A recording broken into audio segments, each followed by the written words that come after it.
You need to vibrate higher so you can capture the opening of the portal that connects this Earth of 3D to one Earth of 4D or 5D. Going to the 5D.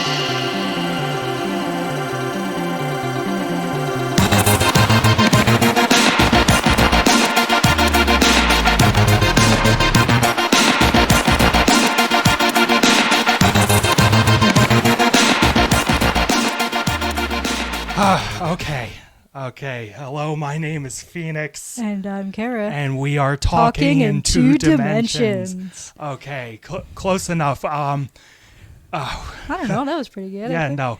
Yeah, it was good. It was good. We got it right. We got it right perfectly the first time we tried this, but I, of course, forgot to set my audio interface as the recording device, so we had to start from scratch, but whatever. We're just gonna roll with it. Okay. We are. So Kara, how are you doing? Doing good. Okay, that's good. So it's we're recording this after work. Both of us have been up for a while, so this should be fun. And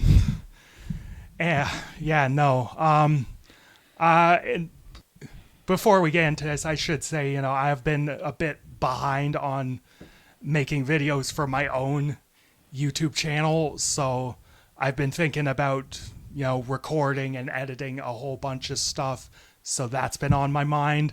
But enough about that stuff, but do check out my own YouTube channel, though, Smoking Caterpillar. Most of the films we talk about on here, I review on there as well, and they're pretty good videos, I say, if I do say so myself. Toot, toot. Yeah, yes, that's my own horn you're hearing. Anyways, we got quite a few things to talk about today. Before we get into the theme proper of this episode, we're going to take a slight detour because me and Kara watched a couple films, both with the same title. We both watched the original and the remake of the Toxic Avenger.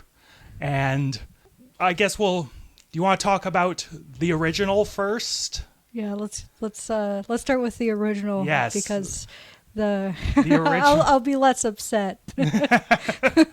All right, so yeah, the original Toxic Avenger came out in 1984, and it was directed by Michael Hertz and one Lloyd Kaufman, who went under a pseudonym for this. I'm unsure why, but yeah, in this particular Toxic Avenger, we follow around a meek, dorky janitor named Melvin Ferd, and after a prank that was played on him by the local bully named Bozo, Melvin Ferd falls into a vat of toxic sludge, and his body mutates and morphs into this ogre-ish form, but also because of this, he becomes super strong, and he essentially becomes a superhero and decides to fight crime, literally becoming the town's Toxic Avenger. And because we decided to see the remake, I decided to watch the original because I hadn't seen it. And pretty much after watching this film, I asked myself the question, where has this film been my entire life? Because I fucking loved this movie. It's so good. It is. Yeah. Lloyd Kaufman is a man that is truly unfit for public consumption. And that man could not have gotten away with this film or pretty much Trauma Productions unless it was fucking 1984. Because as you've mentioned before, like some of the stuff in this film would not fly in a No. mainstream movie. Like, oh my God, it's, in my eyes, it's the perfect B movie, because if we're being honest with ourselves here, It ain't the perfect, original but- Toxic Avenger isn't exactly the best made movie. Oh goodness, no. But that's No. what Trauma's known for. Yeah, is- no, Trauma productions are fairly, low budget, very rough around the edges, and this film is no different because, there are a bunch of things with the editing that aren't the cleanest. The audio can also be really, really fucky. Like, there's some weird, wonky ADR throughout this entire film. The music could be a little repetitive, and, the writing isn't exactly mechanically great. And things just sort of happen in this movie with very little, decent reasoning behind it. I think they try to sort of tie it together a little bit, but the plot really does take a back burner to Toxie just kicking the shit out of like degenerates in Troubleville. Yeah, no, like it's like there is a thin through line in that, the mayor of the town is corrupt and Toxie is sort of cleaning out his criminal organization. But, he's also, at times, he also takes a break to get revenge on the bullies that turned him into Toxie. And, like, yeah, no, mechanically speaking, this film isn't exactly great, like I said, but It knows what it is. it knows what it is. Yeah. It knows what it is, and it is so endearing because of that. It makes fun of itself. It parodies other Like, it things is at so, the time. It's Like, it is so over the top.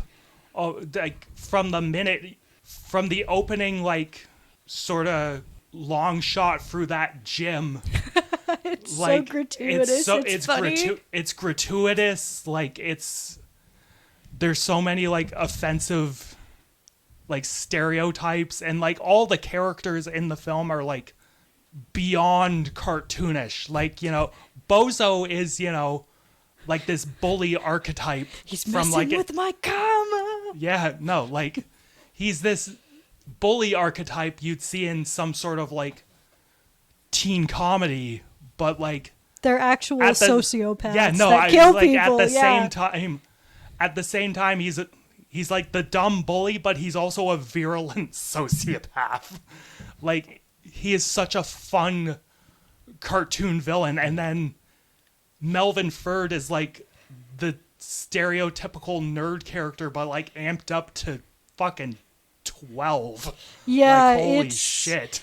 It's wild. But then, of course, as soon as he becomes the monster, and I think this is one of my favorite ongoing gigs, is that he actually starts talking very eloquently. Yeah, no, like this disgusting like monster, but then he's just like talks in this really refined voice. Yeah, and no. it's so good. Like, you hear, like, when he Mother, isn't I am talking, home. like, when he isn't talking, you hear, like, the typical sort of, like, monster growls you would hear. Grr, But then, arg. when he starts talking, not only is the ADR really, really wonky Yeah. and really weirdly mixed, but he starts talking like a normal human being, and it's very, very fun. And one of my favorite aspects about the film was sort of its attempt at like a romance arc, because there is a blind girl that gets introduced during the sequence where a bunch of gang members hold a fast food joint hostage, and Toxie, kills everyone in very, very creative ways. And like, if Trauma is good at one thing, even if it's, constrained by budget, like, holy hell, those set pieces and special effects are so much fun. Oh, absolutely. Like in that fucking fast food joint sequence alone, like a guy is getting fucking cut in half by like some sort of ice cream yeah, device. so Someone gets fucking put in a pizza oven. yeah, the one guy gets put in a pizza oven. The one guy gets like Deep fried. his hands deep fried, and the other guy, he like makes a sundae out of Yeah. his face, and then like uses the mixer to like Yeah. mess think him he- up or suffocate him. It's Yeah, it's brutal. It's brutal. It's creative, and it's a lot of fun, especially like afterwards when the cops show up and they're just, not only are they just eating, Yeah, they're while just eating, and they're investing- like, "Wow, this is the worst thing I've ever seen." yeah, and like everything they say is like some sort of stupid pun about the death. Yeah. But yeah, during that sequence, we get introduced to Toxie's blind girlfriend. I think her name is Sarah. And like and when we get fully introduced to her, when like she takes Toxie home, like she has like a million fucking canes in like the corner of her house, and she's like stumbling all over the place. Yeah, she throws her walking there's cane so in a much- pile of other canes and accidentally hits Toxie in the dick a couple times Yeah, with her no, cane. she just and like accidentally grazes his dick. She's like, oh, okay. Like it's great physical comedy. Like there's so much yeah. great physical comedy throughout this film. And another thing I really, really liked about the film was its tone, because even when the film not randomly, it just sort of took a left field turn into being like a slasher movie, like it didn't feel jarring at all, and it felt kind of subversive of slashers, because normally in like scenes like those, you know, the monster would be seen as, you know, the evil monster killing the innocent people, but like the monster's the killing monster's the victim in all corrupt this. people. Yeah. Yeah, the monster is killing like these virulent sociopathic bullies, and it's like it's so creative. It's such We could spend so much time gushing about this film. Yeah, I feel like at this point we should just absolutely say that we recommend it. Yeah, absolutely. The Toxic Avenger fucking rules.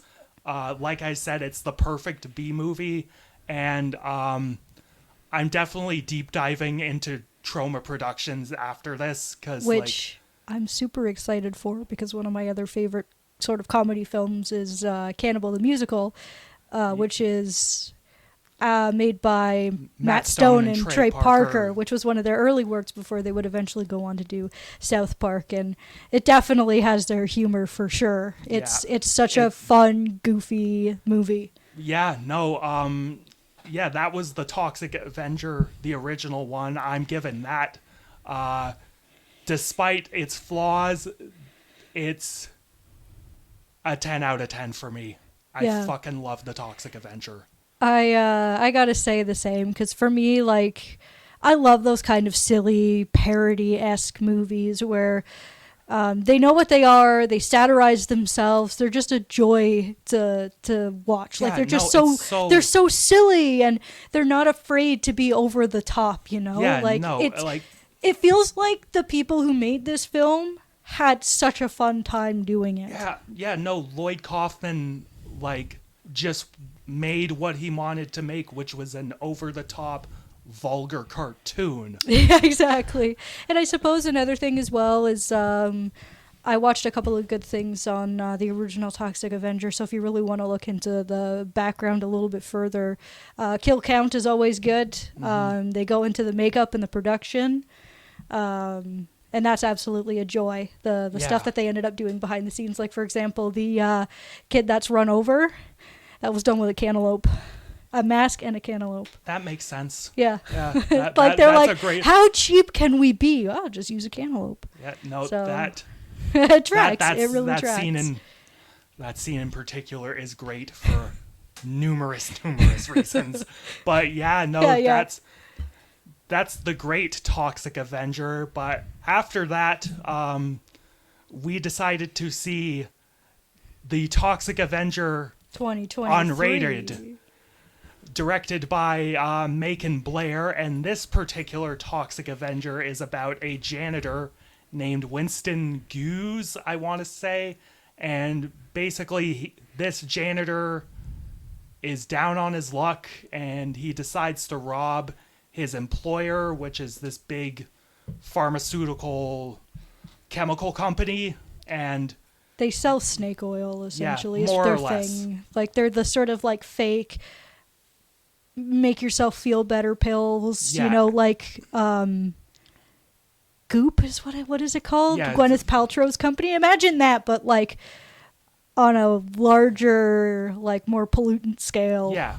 And so, like, after trying to rob this company, Winston Goose is shot and dumped in a vat of toxic sludge, and that turns him into the Toxic Avenger, and then he goes off to, you know, fight crime and take down this evil company.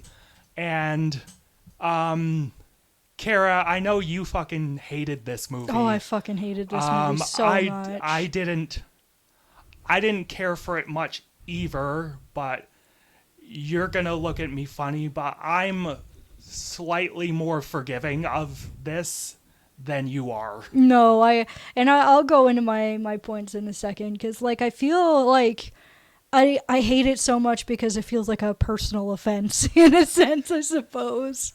Like, oh man, I was just sitting there the whole time blank-faced. I think there was only like one or two jokes that made me giggle. Like when the doctor's trying to give him his diagnosis and the construction Yeah. keeps going off. That's good. He's just like, yeah, you have a brrrr, and it like just keeps doing that over Yeah. and over. That was pretty good. That felt pretty trauma. And the Yeah. funny thing is that every time the doctor gives him or updates him on his diagnosis, it's the same thing, even if there's like no, like it doesn't look like there's any construction around, which that genuinely was pretty good. But I just don't like this version at all. It almost feels like it's trying to apologize for the first one in some ways. Like when I sat down and thought about it, I was like, wow, it just feels like this is supposed to be an apology. Like one of the examples is bringing up our blind character again. In the original movie, she's just like, she's such a lovely person. Like, it's so much fun when she's on screen, but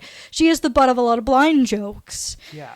In the newer movie, she is a empowered, strong FBI agent woman who tells these people who are holding them hostage in the fast food joint off, like she throws water at them or whatever. Like, and it's just like, it's so aggravating. It's like they're trying to apologize. Like, yeah, no, that the blind woman in that scene is like just there for that edgy fucking own the conservatives moment. Yeah, And because this movie dates itself so bad. Because Yeah. I don't know if any of you guys in the audience may remember this, but in 2003 there was this big thing where like the OK symbol that you make with your hands, the mainstream media was trying to sort of tell people that it meant white power. Yeah, it was a white supremacist dog whistle. Yeah, and he's just like shoving this in her face, like, oh, you offended,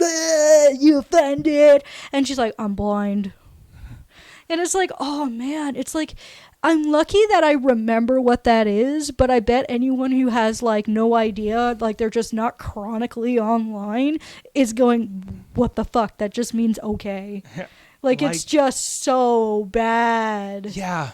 Yeah, no, it's an edgy teenager's interpretation of what the Toxic Avenger was, because so much of this movie is just corny, overplayed tropes from like similar edgy 2010s action comedies. Yeah, like, and it doesn't feel genuine. Like the thing is that the Toxic Avenger had its fair share of sex jokes in it, but for some reason, like the sex jokes in this movie just piss me the fuck off. It's just like, oh, the joke is penis. Whereas the other ones actually had like a punchline. These ones are just like, haha, penis. So like, I felt there were like random glimpses, random few second moments that felt like something from a Troma Productions film, like that felt like something that could be in the original Toxic Avenger. Like, there was, I didn't mind Toxie, having, radioactive piss and him using that to free himself. That felt it could have been a bit from the original film. And the broom is kind of cool, I won't lie. The radioactive sort of hardened broom. No, that's pretty cool. Or the mop, yeah. There was clear money put behind this film. Like, the special effects were competent for this, but unfortunately a lot of the set pieces and the gore just felt a little uninspired. Like, because it's just, he just hits them with the mop and it's all CGI blood. Like, people don't die creatively. He just bonk and then they're just dead. I think the only funny thing that he did was there was like this prosthetic ass and he ripped like the intestines out of it. I'm like, hell yeah, there we go. Yeah. That's what I'm looking for. Silly shit like that. But then everything else is just like, nah, I've seen this before, or this isn't really kind of like, ooh, that's just gross. It's not creative, it's just gross. And the CGI blood is just like, considering the original had such fun practical effects, it's so upsetting to just see all this generic CGI blood. Yeah. Like, it's just not as impactful as like an actual blood machine or anything like that. Absolutely not. There is one of the bits I found kind of amusing from a slapstick perspective was when the fucking Winston's whistleblower sidekick woman decided she was gonna, be a floozy and try to distract the guards, but the guards got so distracted they ended up shooting each other. That was it was so fast. He was just like, oh, yeah, okay, good. Hey, that was a good plan. That wasn't the plan. Like, that felt like a Troma bit. That did actually. That was pretty good. That was another one that got me pretty good. Like, like I said, there's fleeting moments where it feels like a proper Troma film, but then the rest of it is just kind of generic. Like, and I don't look. I'm more familiar with this director than you are. I like Macon Blair. I remember liking his first film, I Don't Feel at Home in This World Anymore. And this film gave me a bit of an incentive to revisit that, because visually I don't mind what Macon Blair was doing with this movie. Like, it looked nice for the it looked nice. The action maybe wasn't, amazing, but occasionally he had a decent, decently blocked sequence, and I dug the how the transformation sequence of Winston into Toxie that was actually pretty cool. Yeah, no, that was very cool. It was all like done in this green and it had projected the same background music track too. Yeah, no, like as the original. So yeah, no, when they use sort of the music that would be in that original film, it's effective. The music generally is kind of forgettable. Though the moment that fucking we had Peter Dinklage singing fucking Motorhead, I sort of died of cringe, because like I get it. That's what the character would listen to. That's what he would be into. That's kind of what he would do, but it was really, really just insisting that this is cool, and it wasn't naturally cool at all. And then, of course, we need an excuse to get him into the tutu. Yeah, pretty much. Actually, now that I think about it, I think there's two more moments that sort of felt pretty trauma. One was the weird baby head scene. That was pretty good. Because there's like this big buff character in like a chicken mask, and they're just like, all right, buddy, you're going to give us this information. And they take the mask off, and it's just like this awful like baby head. They're like, what the fuck? And one of them throws up. They're like, what? Why? Why? Yeah. I mean, the baby still gives them information anyways, but it's like, why? And then the weird like animatronic puppet like mutated bird that's just kind of there every once in a while. That was pretty good. Yeah, no, the bit that I'm now remembering, when the town sort of discovers Toxie and everyone sort of gets into a mob, the cop just sort of tries to stop it, and then he's just like, okay, it's a riot, bang, bang, bang, gun in there. That's a trauma bit. And then a few seconds later, the fucking meme air horn that just sent us both into fucking yeah, it just sent us both into fucking orbit. The theater was so quiet except for yeah, it was quiet except for me fucking like dying. I started dying because you were dying, because I'm like, dude, that fucking knocked you out, didn't it? Holy shit.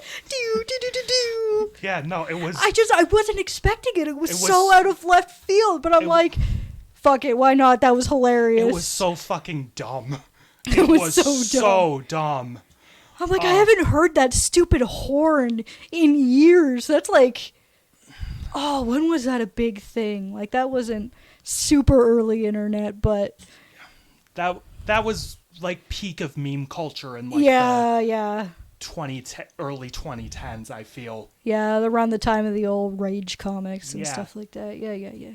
Yeah, so like another problem I found with this film was the sheer amount of unclever fucking member berries moments throughout the entire, like, remember the tutu? Yeah. Remember Bozo? Yeah. Fuck that. So the main villain, played by Kevin Bacon,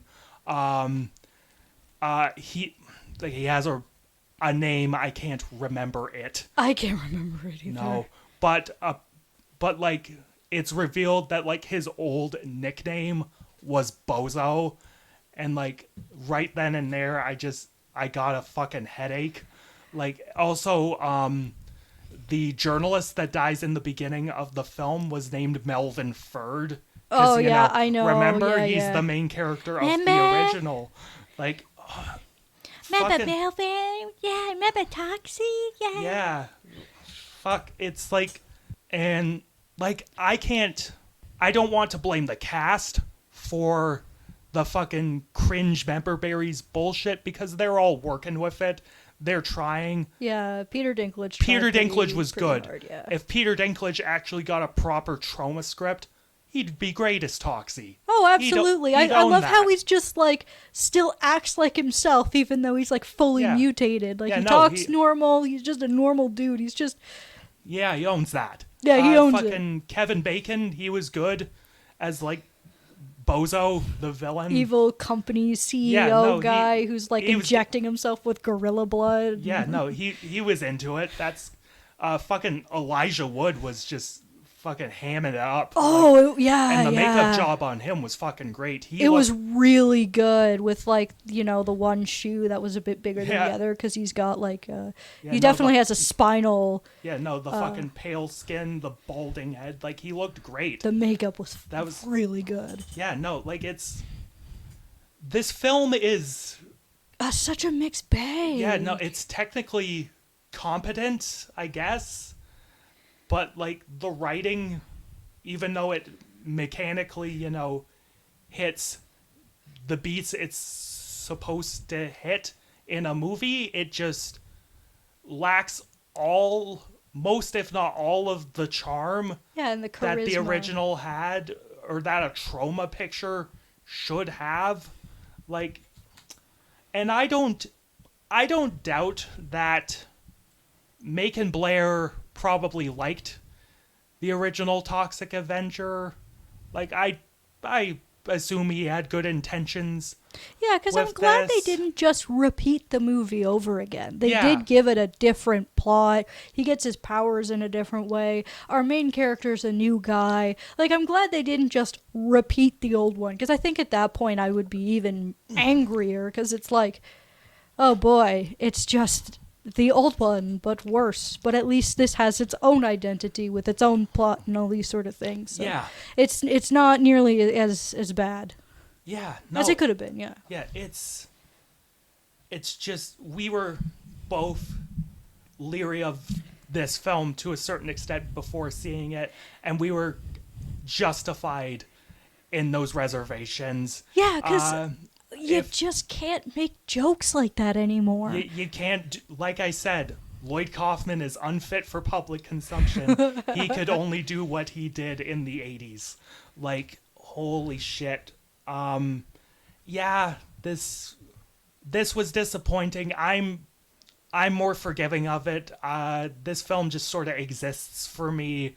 I'm feeling a 5 out of 10 on it. Holy shit, our score is like kind of the same. Like I was thinking of 5 also. Like it's Okay.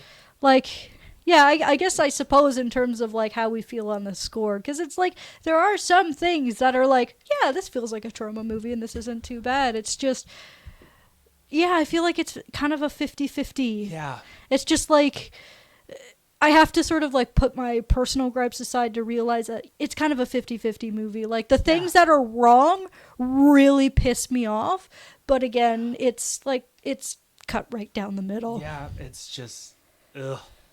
Yeah, but yeah, that's our detour sort of done. I mean, Now- it kind of has a bit of a crime theme to it, so it still kind of it's fits. a superhero thing. He's fighting, gangsters and corrupt businessmen, so it vaguely fits. Like I said, it's only a slight detour. Yeah, But, not like yeah. a full on we're doing a Yui kind of. Yeah, but now we're gonna get back on track here to our theme, and both of us saw a new feature film. At least it was new When it came out, when we recorded When this. we recorded. It was directed by one Darren Aronofsky. It is called Caught Stealing. This film is about a former baseball player named Hank Thompson, and he works in a bar. He has a girlfriend. He's living a average little life in late 90s New York, and one night his friend Russ decides to leave Hank his cat, because Russ has to go to England to visit his sick father. But not only does Russ leave Hank his cat, but Russ also leaves Hank with all the shit he stirred up with all the gangs in New York.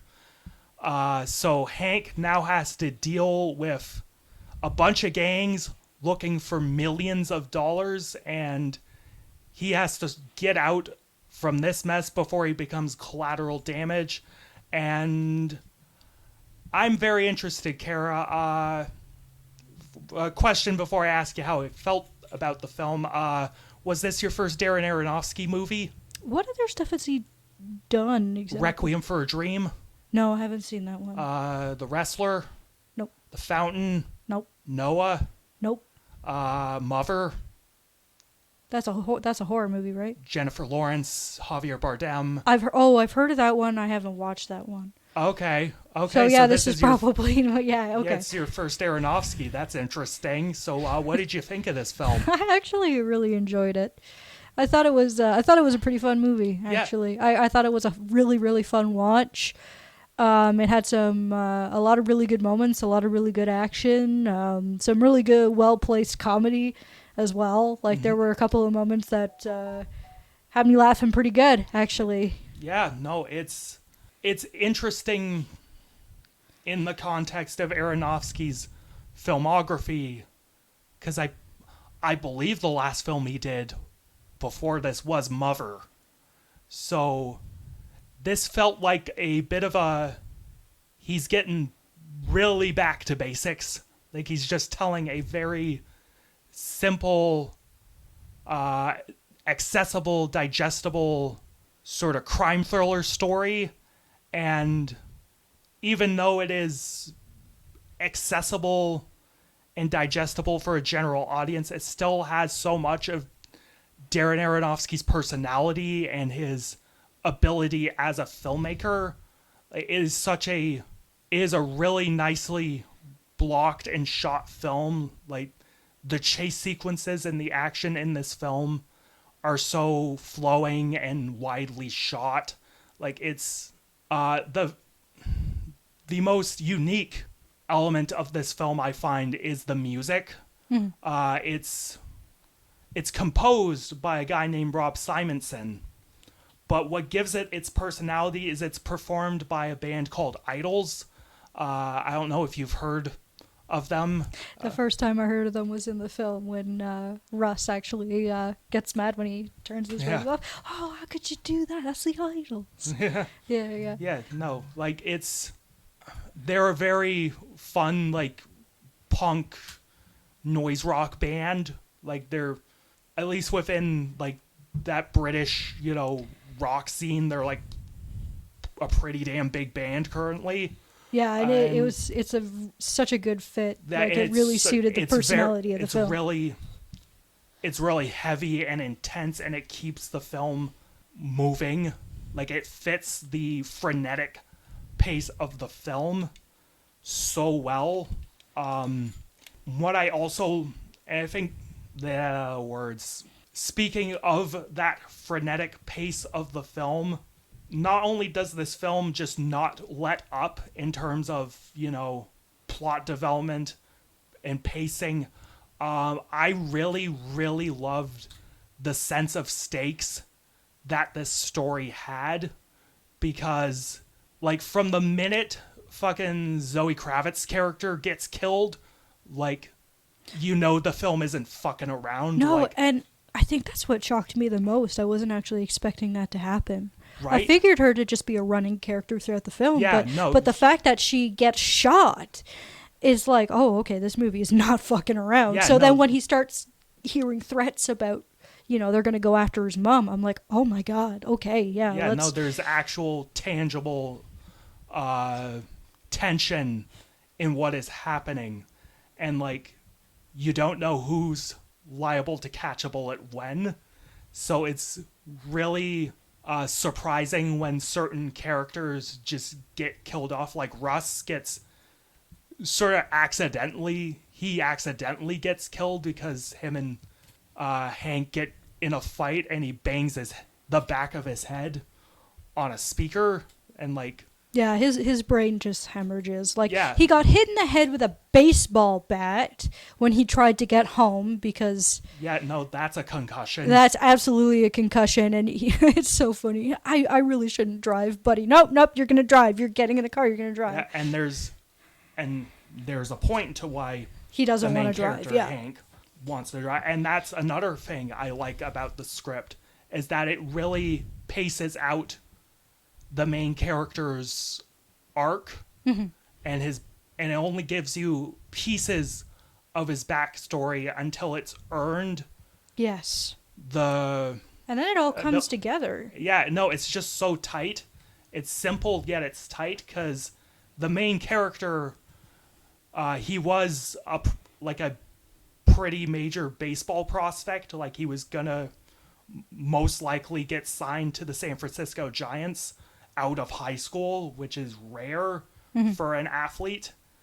But he gets into a car crash because he was drunk driving, and his friend dies in the crash. He gets away relatively unscathed, like his knee gets fucking shredded. Yeah, but he's crippled to the point where he can't be a professional athlete. Yeah, no. And then, he loses one of his best friends because he was fucking around in the car and not wearing his seatbelt, and he was grabbing him another beer when they hit a pole, and like, that was that. He feels responsible for his death, and, like, he doesn't really admit that to himself until the sort of near the final act of the film.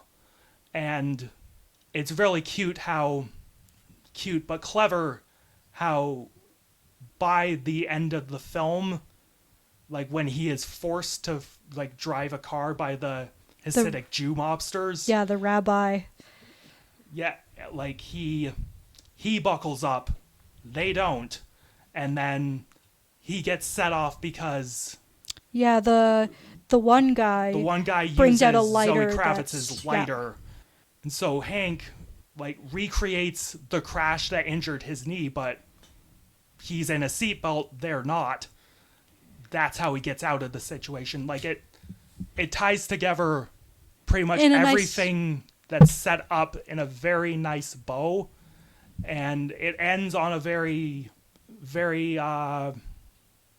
melancholic but sweet note, because like he gets away. He and sends he's living in money the tropics. to... He makes sure his mom is well off, and I love that scene so much. She opens the box and sees all the Laura money. Linney What the fuck? yeah, no, and Laura Linney just... No, it's not Laura Linney. It's the woman who played fucking Ellie Sattler in Jurassic Park. What's her name? Oh, I know who you're talking about. Yeah, no, I can't remember her name, but it's her, which was just a nice little fun cameo at the end of the film. But yeah, it's another thing that's really good about this film. The cast, it's a fun, big ensemble cast. And all the characters are so much fun. Yeah, like all of them have such big personalities, or they're just really interesting when they're on screen. Like, absolutely. Austin Butler was great in this film.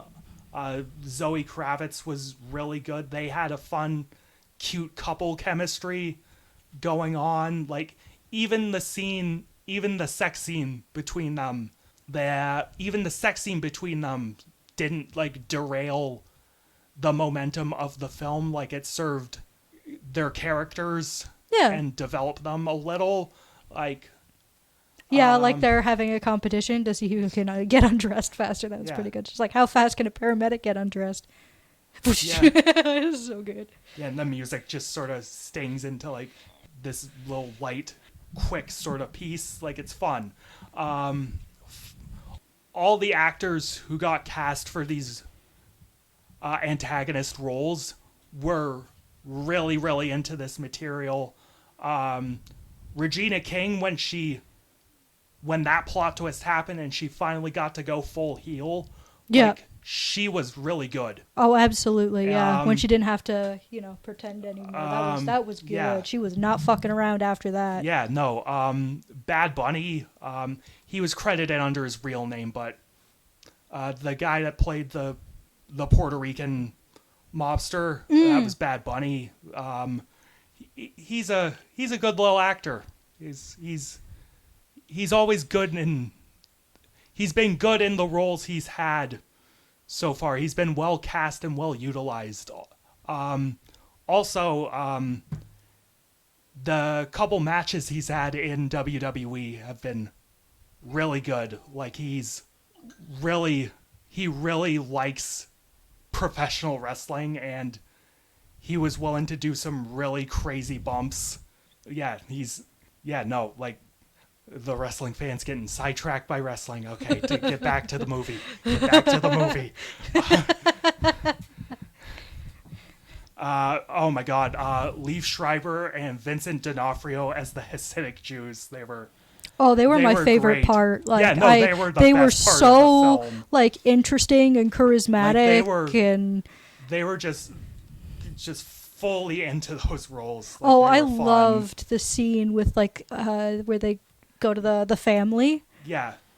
That was really good, especially when it like quickly like snap cuts to him like naked in a tiny chair. All right, he doesn't have the key. All right. Yeah. Like he's just like, see, I don't have it. And then there's just this awkward, like, meal where like I think their like nana or their auntie makes like matzo ball soup for everyone, and Austin Butler is just sitting there, and Liev Schreiber's like, eat or she'll get upset. Yeah, and he's got the cap on, and he just doesn't know what to do. Yeah. He just eats the soup part. He's like, Yeah, no, it's It's the film has such a great pace, a great sense of stakes, and like you mentioned earlier, it has a great balancing of tone because like it is exciting, but it also has great comedy moments. Oh yeah, like there's not like an overabundance of them or anything. They're like well paced out. Like they add a good amount of like brevity in spots Yeah. and no, it's I feel like it had just enough. Yeah. Like I'm glad it wasn't like full-fledged comedy. It was just perfect comedy where it needed to be that was based on the scenario that was going on in the Yeah. time. Like again, when they strip him down to see if he's got the key somewhere.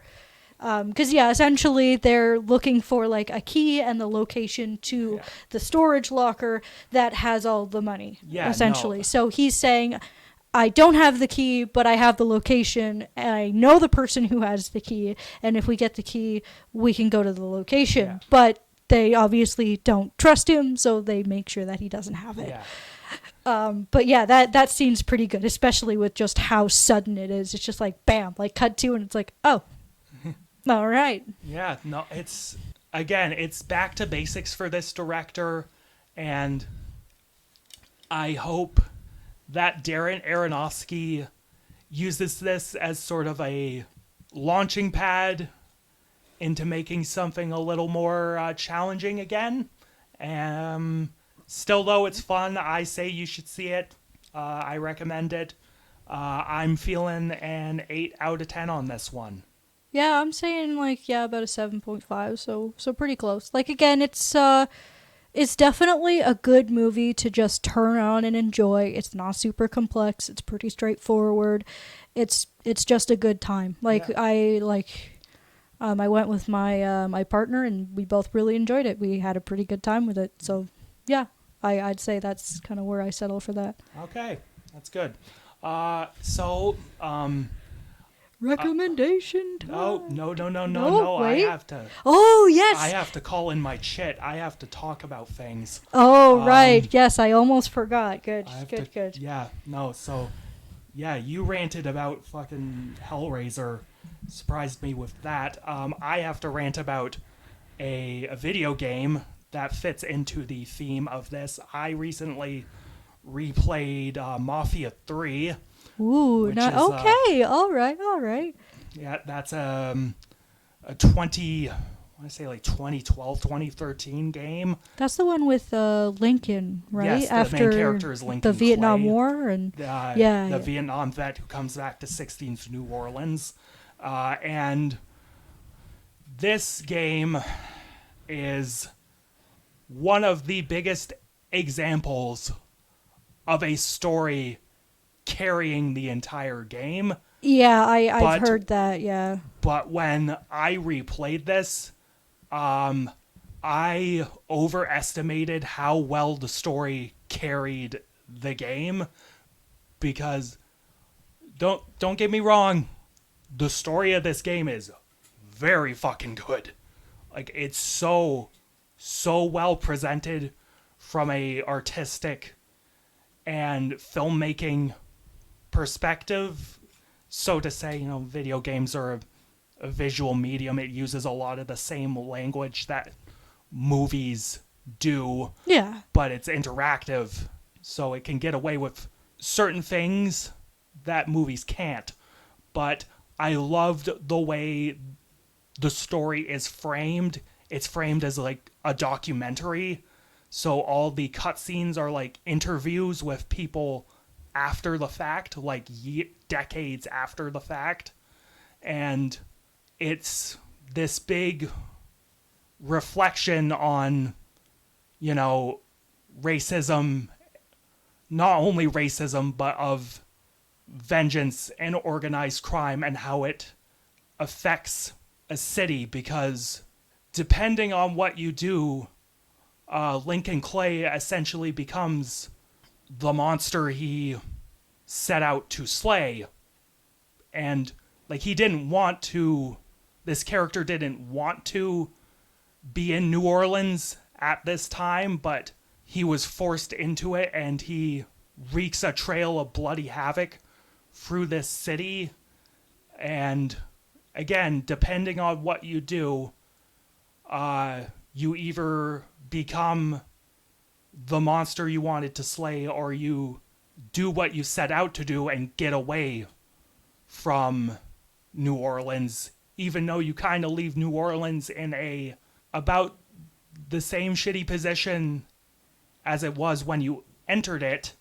So like the choice throughout the game and the endings you can get do have consequence for the overall story, and the acting in the game, the voice actors who bring this to life are so good. I feel bad for I think his name is Alex Hernandez. He voices Lincoln Clay, because this game didn't do well with critics. It sold a bunch, but it didn't do well with critics. And then after this game, fucking Alex Hernandez decided to do Mind's Eye, if you know about that game. No! Yeah, he was the main character in that game. Oh no! Oh my And, god! after doing that game, I think he said in interviews he will never do video games again. Which is such a shame, because like I vaguely remember Mafia 3. I never played it. I sort of watched my boyfriend years ago play it, and I really enjoyed the story. I loved Lincoln as like a main character, and I love the time period sort of set piece as well. Like it's such a cool time to set a story in, and oh, what a shame, that poor guy. Yeah, the game Mafia 3 really revels in its setting, especially musically. Oh, musically, yeah. The original score is like just down and dirty blues rock. Like, it's so atmospheric, jazzy. It has such a dour and melancholic tone to it, especially the main motif that gets played throughout the game. And then the radio stations are just all like the radio 60s, stations, 60s bangers. Like some of it's corny, some of it's legit bops, but like it's such a beautiful reflection of the time and the setting. The game also has great needle drop moments in the cutscenes. Like Paint It Black was when Lincoln gets shot. Bad Moon Rising was when he recovers. And then during the final drive to the main bad guy's casino, the world will sort of warp, and then you'll get modern versions of the songs you heard throughout the game. So you get an alternative punk rock version of Paint It Black. You'll get this Leonard Cohen-esque cover of Bad Moon Rising. It's such a cool artistic touch. It's so beautifully presented as a story. Shame about the fucking game, because it's such a slog.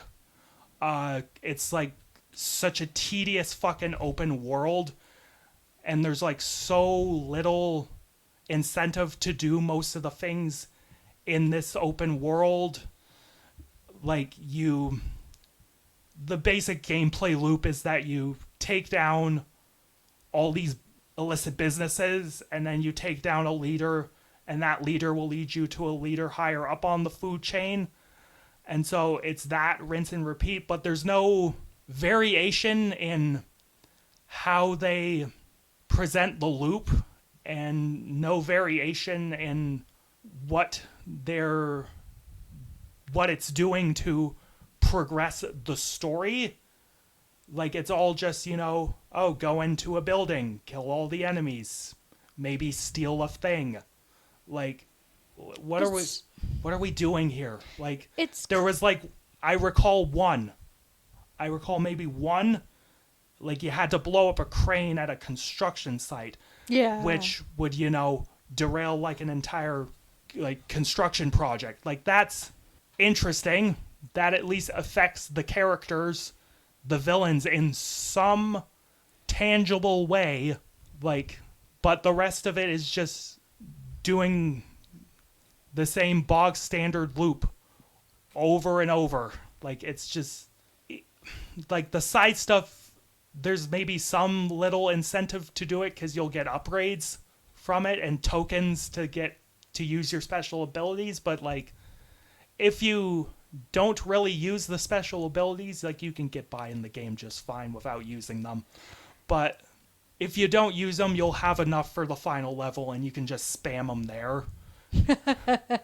Like, yeah, Honestly. no, you go to the fucking casino, you use the switchboard ability to cut off phones so the enemies can't call for reinforcements. You know, you call up a bunch of soldiers to invade the place and kill the enemies for you, or at least help you. And like you can do that multiple times throughout the levels, so like you can just spam, you know, AI goons to help you. Like it's just Go, my pets, go! yeah, pretty much, yeah. You can just wait back and have, you know, the Italian mobsters be like, hey, Random bada bullshit, bing. go! Yeah, hey, bada bing, bam, bam, bam. Like, fuck. It's just a fucking story. A story. C gameplay. Also, the game is, like, buggy as fuck. Oh, yeah, I remember that. Yeah, no, my favorite bug in the game was when, after completing, like, a racket or, like, killing a boss or something, it would maybe cut to a cutscene or something, maybe not, but when it would load back in, it would load up to an exterior shot of the building, but it was in-game, and you couldn't see your character. You were still controlling him. So it's like, I don't know what I'm doing. So yeah, I had to load the checkpoint again just to get, you know, a proper third-person view of my character. Like, you know, and also it comes with the things you'd expect, you know, objects phasing through walls, character models spazzing the fuck out. I swear, the only game that's ever been allowed to be so buggy is Skyrim because it's strangely endearing. Anything Yeah. else, it's just a pain. Yeah, Such no, a pain. And the game also has aged itself visually because the draw distance in this world could be a little wonky. Like textures may take a second or so to load in properly. Like, All right, just holy- gonna stop my vehicle and. All right, there we go. Yeah, now the building looks like a building and not just a blob. Like, fucking shit. Yeah, no, the story doesn't really carry this game as well as I thought. I initially rated it higher when I played it at first, but after playing it this time, it really doesn't. As good as that story is, like, man, the game could have used a little more love and care. Feeling a 6.5 to a 7 out of 10. Like, if I'm generous, maybe it's closer to a 7 because the story's that damn good. But yeah. Also, there's DLC for the game. I didn't play it, but the DLC kind of gets a little silly compared to the base story. Like, in the DLC, you're fighting a cult. You're defusing an atomic bomb. Like, Okay, cult I can get. Cults were a pretty big thing around that time period, like 60s, 70s, 80s. Like, there was Yeah. a huge span of time where cults were like Yeah, a and, legitimate like, worry for the American people. And Canada, too. We had our own slew of cults as well, like the Anthill Kids. Yeah. Holy shit. But an atomic bomb? What? yeah. That's okay. That's Yeah, now we're jumping the shark here. Yeah, Let's- no, like, all the cult thing also works because, like, of the setting, because it's Louisiana. It's like Haitian voodoo. Oh, like- that's true. Like one of your like lieutenants that helps you throughout the game leads the Haitian mob, and she runs a voodoo shop. Like, it's that, like, Oh, I remember her. yeah, Cassandra. That's cool. Like, it's, yeah, no, this game this gameplay doesn't quite deserve as good a story as this. Holy shit. Good story locked behind. Yeah, no, it's Ugh. like, yeah, I'd rather just Watch the if you- cutscenes on YouTube. I would almost rather this be a movie, or if you want a good example of like a game with similar sort of themes centered on like vengeance and in the criminal underworld, with actual good gameplay, go play GTA 4. Like Oh, GTA yeah, 4 yeah. is good.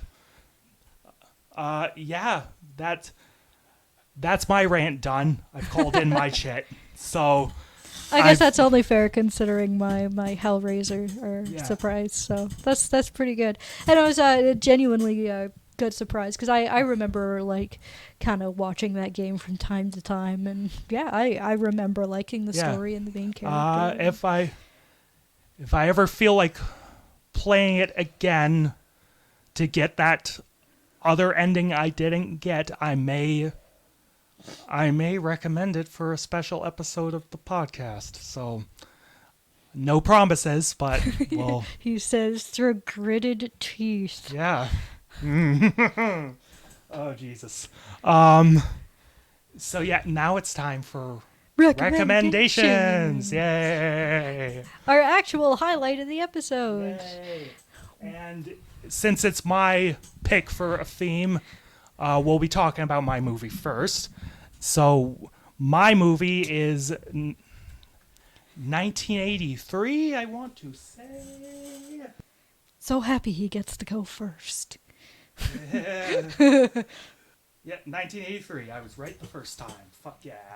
That- Hell yeah, let's go. Yeah. So yeah, 1983's Scarface, directed by the great Brian De Palma, starring fucking Al Pacino, Stephen Bauer, Michelle Pfeiffer, Robert Loggia.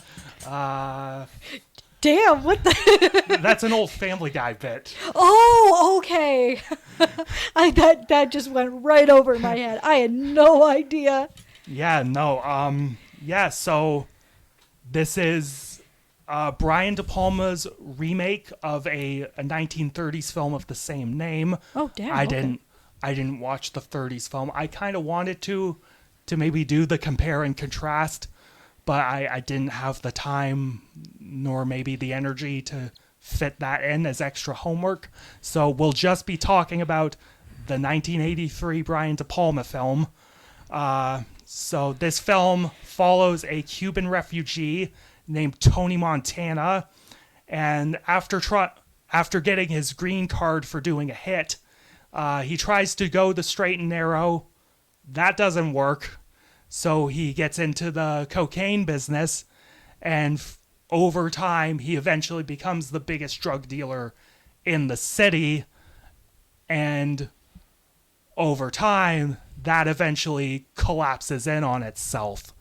And this is probably another film, Kara, that you would have absorbed in its entirety due to cultural osmosis. Oh, gosh, yeah. Because Like, the past 40 years of popular culture has been partially shaped by this movie. say hello to my chocolate flame.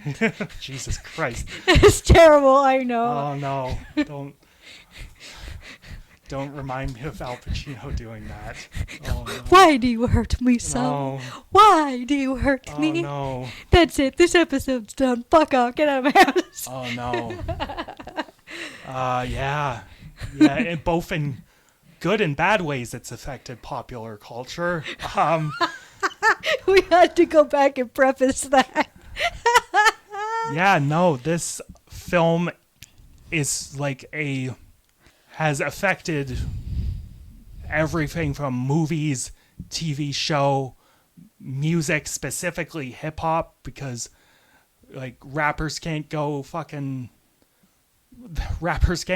15 seconds without referencing fucking Tony Montana. So like, Really? yeah, All no, right. like I watched a featurette on the Blu-ray about this film's like cultural impact, and like one of the people they interviewed was one of the guys from Cypress Hill, and like he sort of just modeled his whole like rap persona and a lot of the lyrics in Cypress Hill's songs after Scarface. So like it has had such a impact on everything in popular culture over the past like I said 40 years. And on top of that, the film's a fucking masterpiece. Kara, what did you think of Scarface? I thought it was awesome. Yeah, fuck yeah, it was. Yeah, I really enjoyed it. Like I think there were a couple of moments I was iffy on, but generally it was an awesome watch. Like it was really cool to finally like just like be able to experience those iconic moments. Just getting to the end of the film, just like say the line, say the hello, line, Bart. Say the line. Yeah. Yeah, no, like yeah. Yes, and say like hello to my little friend. Like so it's good.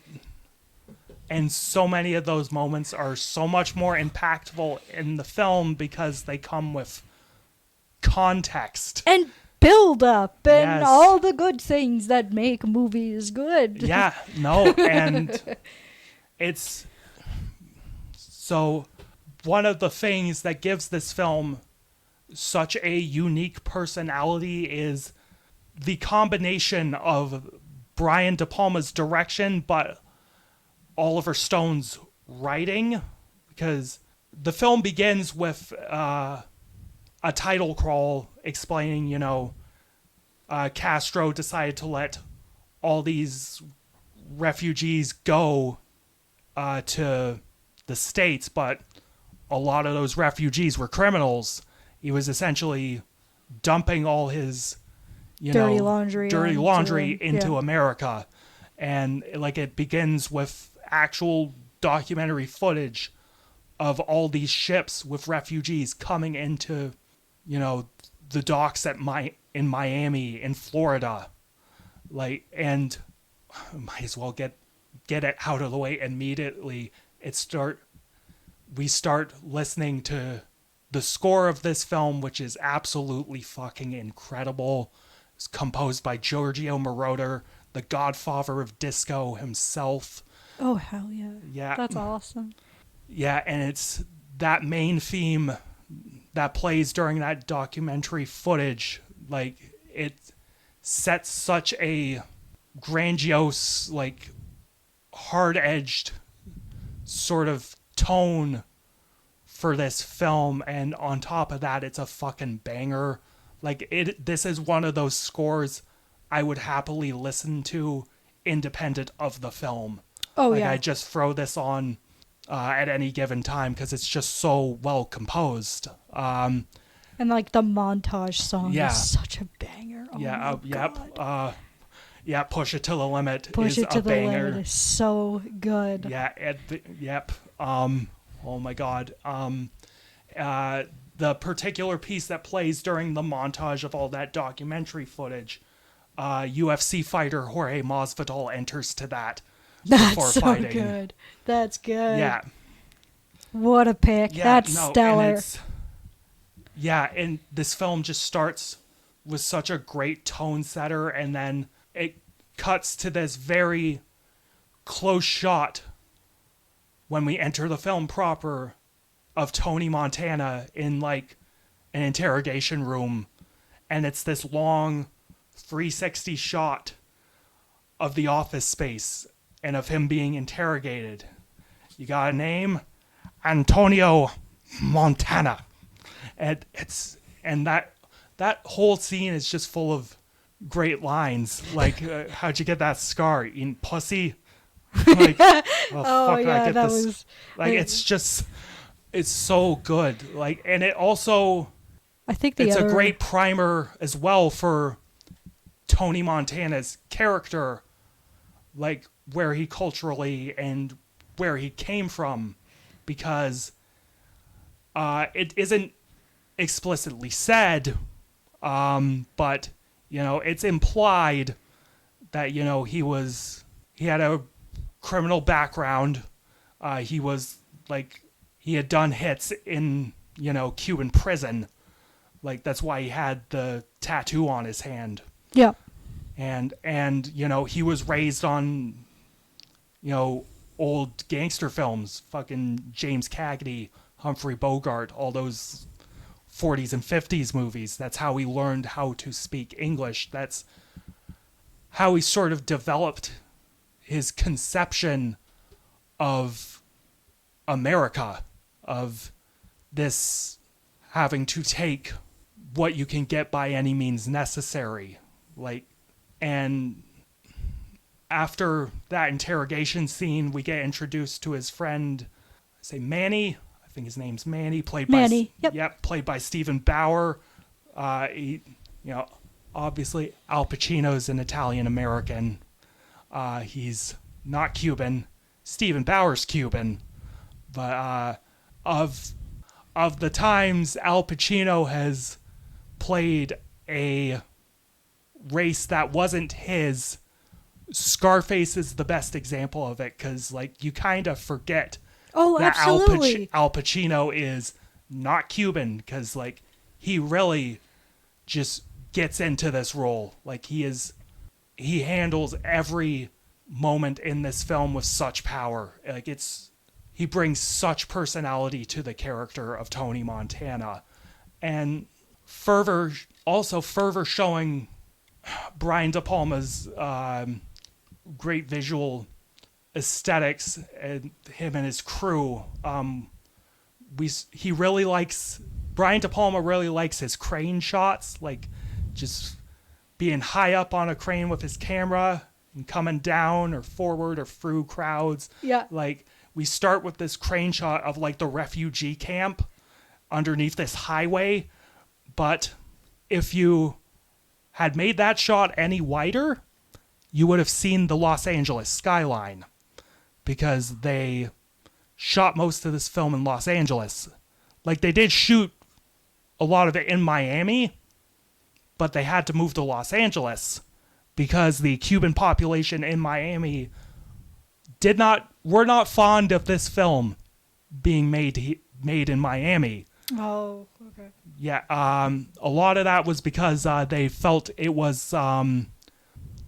might have been a Castro-led psyop to give the Cuban refugees a bad name, a bad reputation. Which is weird, because like the movie kind of points it out itself, because they're just like, no, you make a bad name for the rest of us. You get the fuck out of here. Like, We're trying to work hard, and like, you know, it kind of, that viewpoint kind of misses the entire point of the film. But you know, they didn't like the film being shot in Miami. Like, I think it got to the point there might have been some death threats. Oh. But so like to avoid like blowing things up, they moved shooting to Los Angeles.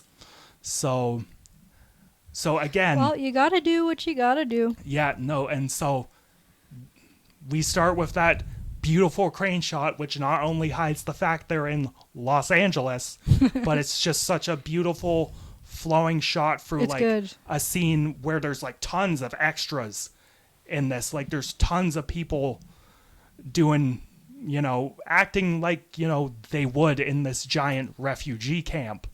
And this is where we get to the impetus of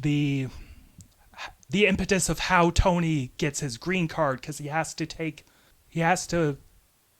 takes a hit and he has to kill a political refugee who was part of Castro's regime.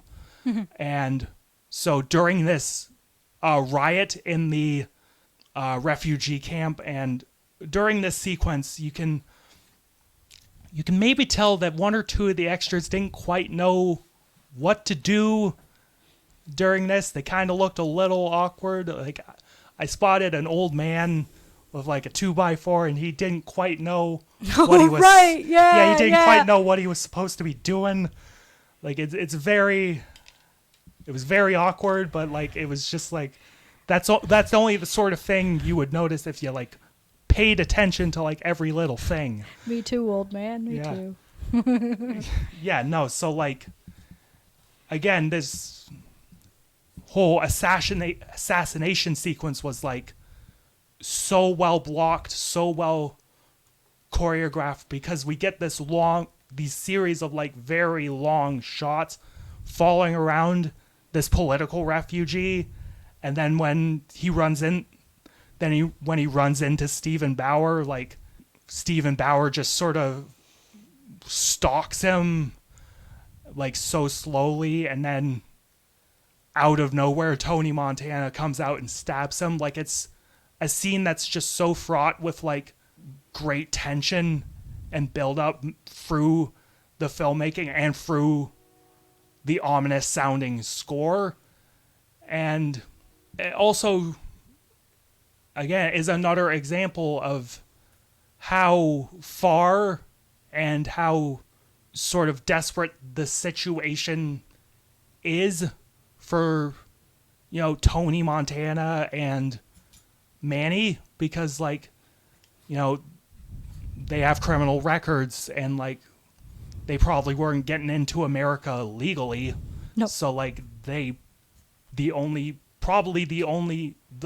viable option they could think of was taking a hit. So they get their green cards, and as a stopgap they're working in a food truck, and like eventually they meet Omar, played by the great F. Murray Abraham, and this sequence is a great example of the character of Tony Montana's, blunt and just overabundance of confidence, because, Omar offers them, I think just like a basic sort of, pick up the thing, drop it off for like, maybe a few $100. But like Tony Montana's like, that's fucking chump change. Fuck that. I thought we were getting into the drug game. We're worth more than that. And so Omar's like, okay, you're now facilitating a drug deal. Pick up the drugs, go to this place, pick up the drugs, bring it back.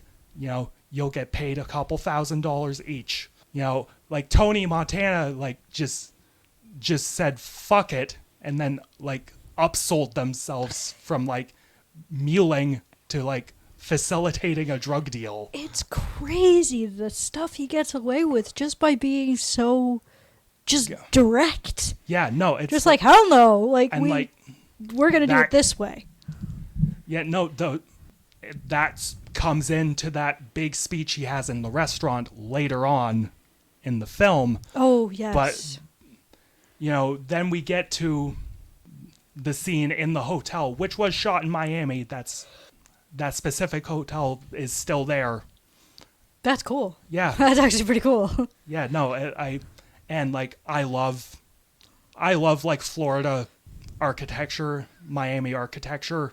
Like it has a distinct personality to it. It does. And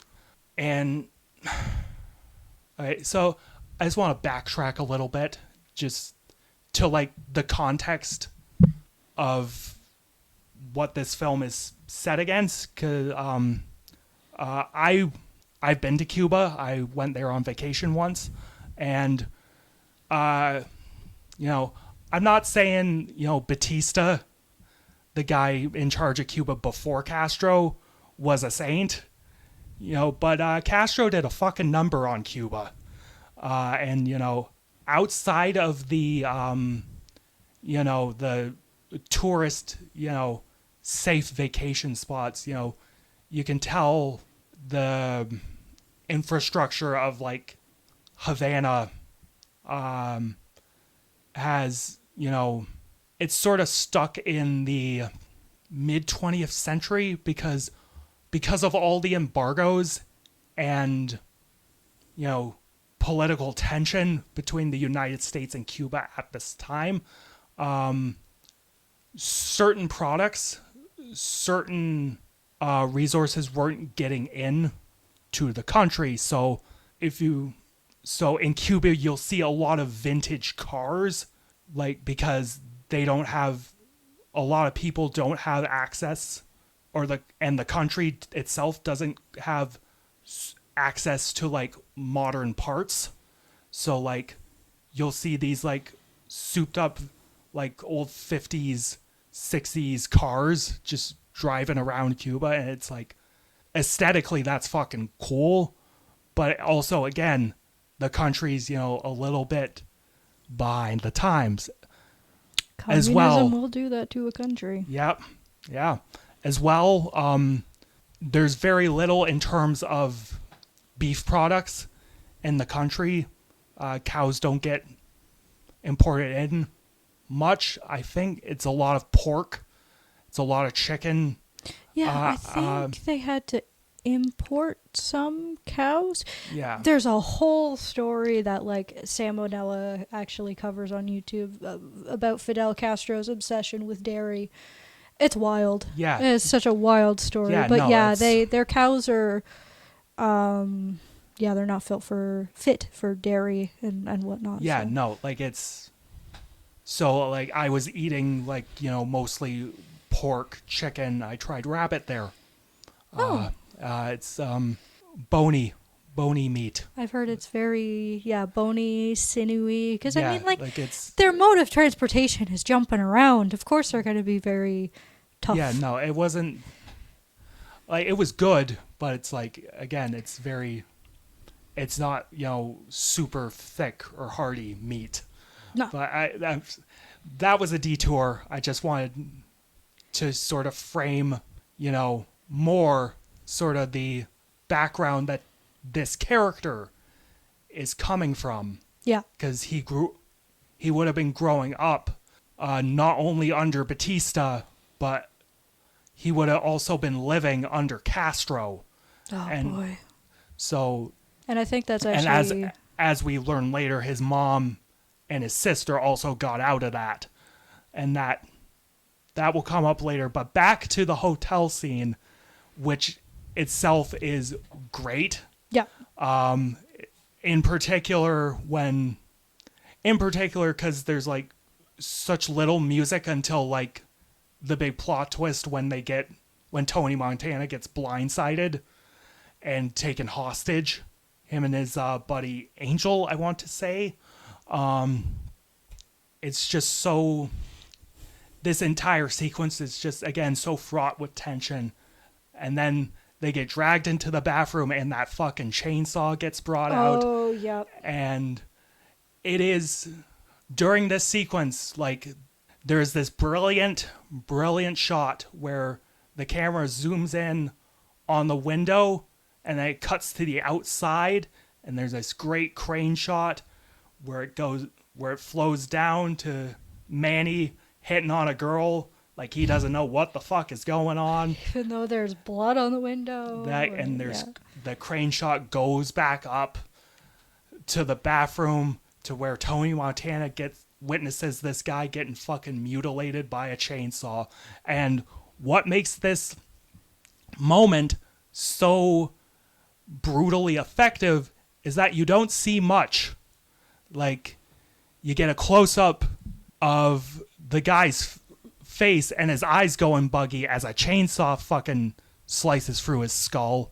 You see a bunch of blood, but it's like for a second, then it cuts to Tony Montana's reaction to it. And it's like you only need your imagination to fill in the blanks. Imagination. Absolutely. Yeah. Imagination is a much more effective tool sometimes than showing people exactly what happened. Yeah, and it's not like they couldn't have shown, more, because like they created a ton of props for the scene that they just didn't show on camera, which they used it mostly for like consistency's sake. But like you didn't need to see all that. You just needed to see a guy's eyes flare open, one going like fucking cross-eyed, and then blood splattering everywhere. Like, it's all you need. You just need quick cuts of violence to create, such a Visceral great reaction, yeah. visceral reaction and a great sense of stakes, because at this point you now know the film isn't fucking around with anything. And after, like God knows how long of trying to hit on this, bikini babe, Manny finally realizes, like, Oh yeah, we should. fuck. It's been too long. Let's go Let's go check on Tony, and Tony's about to get the fucking chainsaw next, and that's when Manny finally comes in. And during this, we finally, like, after a bunch of chaos and shooting, Tony Montana shoots the fucking guy with the chainsaw in the middle of the street. And like, they get through the drug deal. They manage to get the drugs and the money. And so Tony then uses this, because he has the balls to pull this fucking move off. He uses this as leverage to meet the boss. Oh, yes. Yes. Yeah, so, like, he leverages this entire shit show into being like, no thank you, I'm not dealing with middlemen anymore. Take me to your boss. I nearly fucking died. Please and thank you. I lost a guy and I nearly died. You're taking me to the big man. Yeah. Yeah, no, so that's when we meet Frank Lopez, I believe that's his name, played by, Robert Loggia. I need to see this bit now. What the fuck? Oh, man. And, again, another guy who is clearly not, Latino. He's, again, I think Italian-American. But he also does, like, a great job of convincing you he's Latino. Yep. So, like... The power of acting, baby! Yes. I could go on a rant about fucking Carlito's Way, and, like, because there's some, like, god-awful fucking, like, white guy trying to be something he's not moments in that film. Oh, no. Oh, God. But that's another film for another time. Back to Scarface. Focus! So we meet Frank Lopez, and Frank Lopez is giving him the whole, if you stick with me, kid, you'll go far. Giving him that whole spiel. And this is where... And it just flies out the window as soon as he sees Pretty Lady. Yep, pretty much, yeah. You find Pretty Tony. Lady. Yeah, Tony Montana meets Elvira, played by Michelle Pfeiffer, who is fucking great in this movie. Oh, gosh, yeah. And, Tony's in love, and he, after going to the club with Lopez, Elvira, Omar, and everyone, Lopez is he's busy talking with Tony and Omar, drinking and whatnot, and Elvira's like, I'm going to go dance. Would you like to go dance? And Lopez is like, like he's just... Ew, he doesn't, no, you other guy, go do it. He doesn't care, and Tony's like, fuck it, I'll go dance.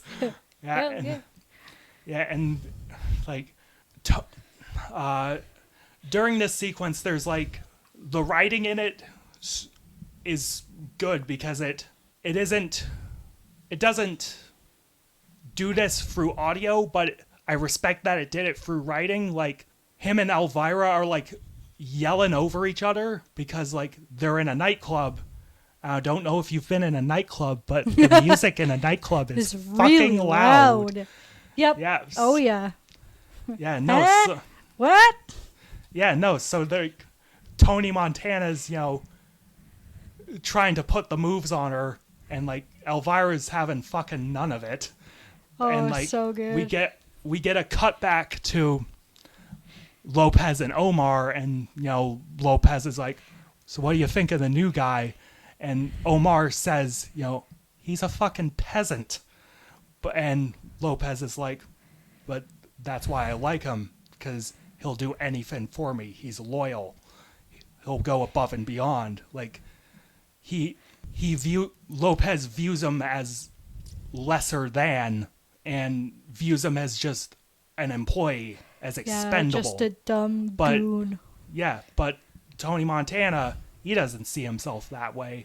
That's when we cut to, like, him and Manny driving through nighttime Miami, and Tony's like, I think she likes me. Like, how do you know? Yeah. How do you know? The eyes, Chico, they never lie.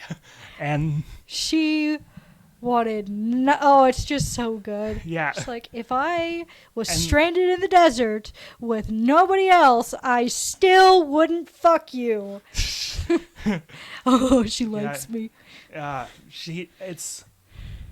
And like, this is scene is where we sort of get more of like more of an example of like Tony's ambition, because we get sort of the line that sums up his character. You know, Manny's like, you know, what do you want? And Tony says, I want the world and everything in it. Like, Tony just doesn't want to, you know, get by. He wants to be the boss. Have it all. He wants to. And that's kind of what the American dream is presented as, you know. Yeah, actually. If you know, you can come to America and be rich and successful by working hard, but as we get into the film, it's presented that, you know, you can't just work hard. You gotta work succeed. Smart and know the right people, and be not afraid to get your hands dirty. Yeah, and at this point, during this sequence, we get introduced to Tony's sister, and this actress has a very long name. Mary Louise something, I can't remember it. She's fucking great in this movie. Oh, like, Gina. Yeah, Gina's great. She's a highlight of this film. Absolutely. And we also get introduced to Tony's mom, and those two also clearly escaped Cuba from Castro, but these two, in ways, are going about living their American dream the right way. Like, the mom's working in a garment factory sewing. Gina's working in a she's working in a hair salon, and she's going to save up so that she can get her own salon, and get her cosmetics license, like an esthetician. Yeah, esthetician's qualifications. Like, she's going to go to college essentially. Yeah, is those two are like busting their ass day in, day out to get by, and Tony Montana comes in, having made, you know, tens of thousands of dollars just now from, you know, dealing cocaine. And so Tony's like, you know, hey, I've come to America. I've finally made it. I want to take care of you guys. And hands his mom about $1,000 worth in, you know, blood money. And the mom rightly calls him out, like, where the fuck did you get that? I'm not taking your goddamn blood money. No. And like, out you go. Get out of here. Yeah. You're a bad influence. Don't go near your sister. Yeah. Fuck off. And the sister, like, being, you know, the young, naive 19-year-old she is. Naive, defiant, you know, teenager, wants, you know, to be in Tony's life because, you know, he's her big brother who, you know, who wouldn't want a big brother, especially when you don't got a dad, you know? Like, he's the only sort of, like, male figure that she can look up to, so... Yeah, and, you know, Tony's like, I'm going to take care of you, and, like, here, take the money, you know, put it towards yourself. Don't tell your mom. Treat yourself, you know. And during this sequence, we get cuts to Manny, who sees Gina, and he's immediately smitten with her. Woo woo. Yeah, and, like, you know, he mentions, you know, hey, your sister's cute, and Tony's like, fuck off, stay away from her. And we get this, like, the music goes from, like, you know, all, you know, lovey-dovey, you know, happy, and it just, every time anything happens with his the sister, the music sharpens. The music becomes, like, coarse and, like, very like unsettling, and I believe at this point there's a time skip. It's like 3 months later. We cut to a scene of Tony and Manny chilling by the beach, and Tony Tony utters the legendary line, "This world's like a great big pussy, just waiting to get fucked." Oh man. Which despite the vulgarity of it,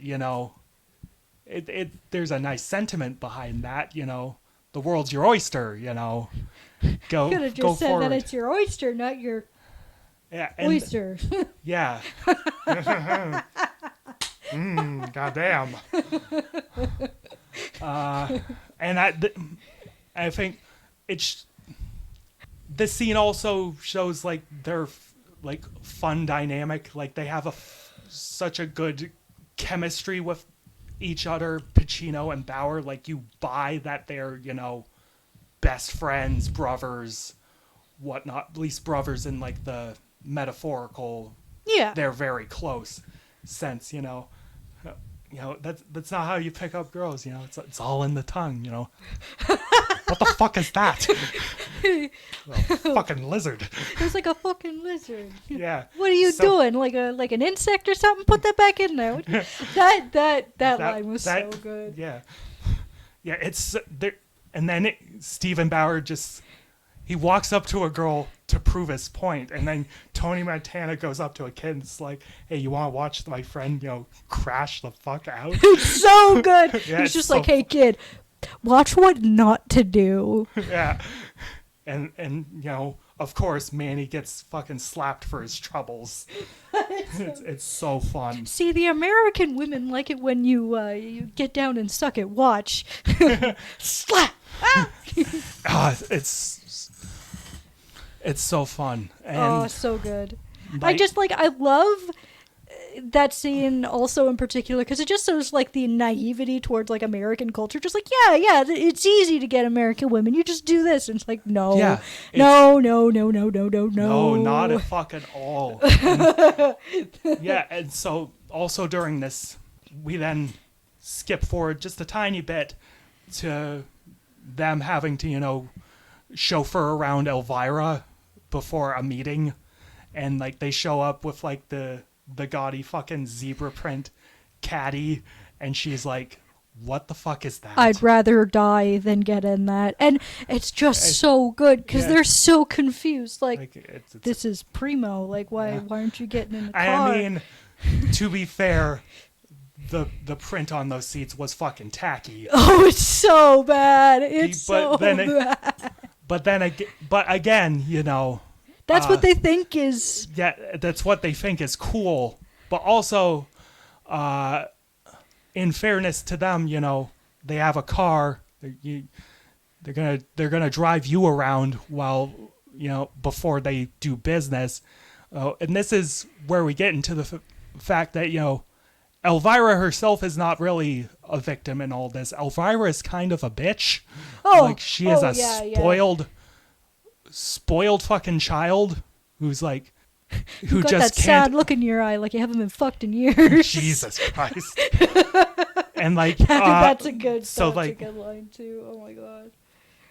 So like they go to like a car dealership, they buy a fucking just Porsche just cuz. Yeah. And like there's just a quick shot, but this like quick shot became like a meme template for like a hot minute. It's Elvira, walking out of the car dealership, and Tony's just like swaggering up to her, catching up to her.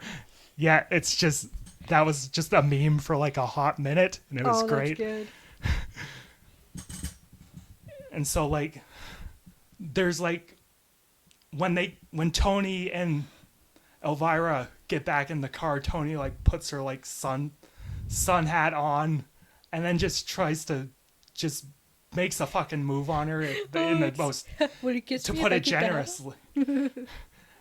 But it's like Elvira starts laughing at Tony's jokes. Yeah. Like she starts to she can't help but be charmed by this guy's like braggadocious attitude, like his machismo. Yeah, Like, yeah. She can't help but find it amusing in some way. But once we end that scene, I think we then cut to them in South America. Tony and Omar are going to meet, who becomes Sosa. Sosa. There we go. This guy becomes like the main sort of antagonist for the film, and they're sort of trying to make a deal, and Tony and Omar start butting heads because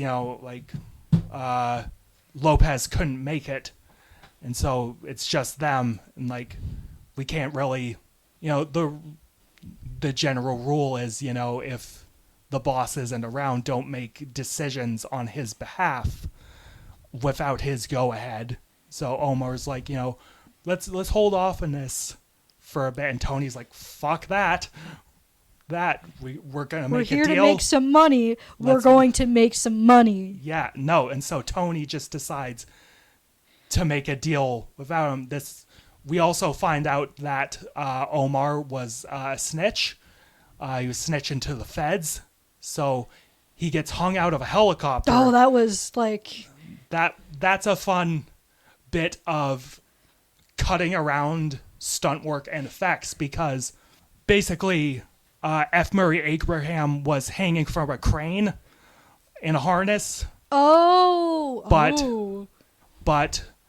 to cut around that, they had a stunt guy jump out of the helicopter with a noose around his neck.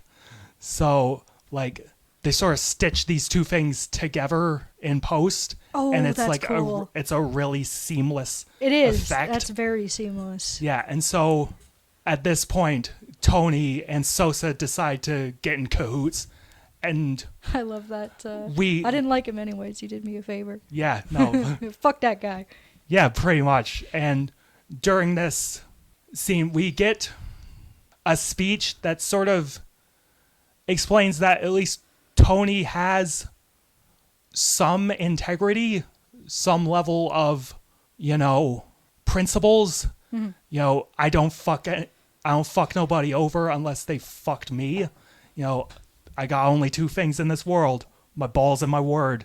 I don't break them for nobody.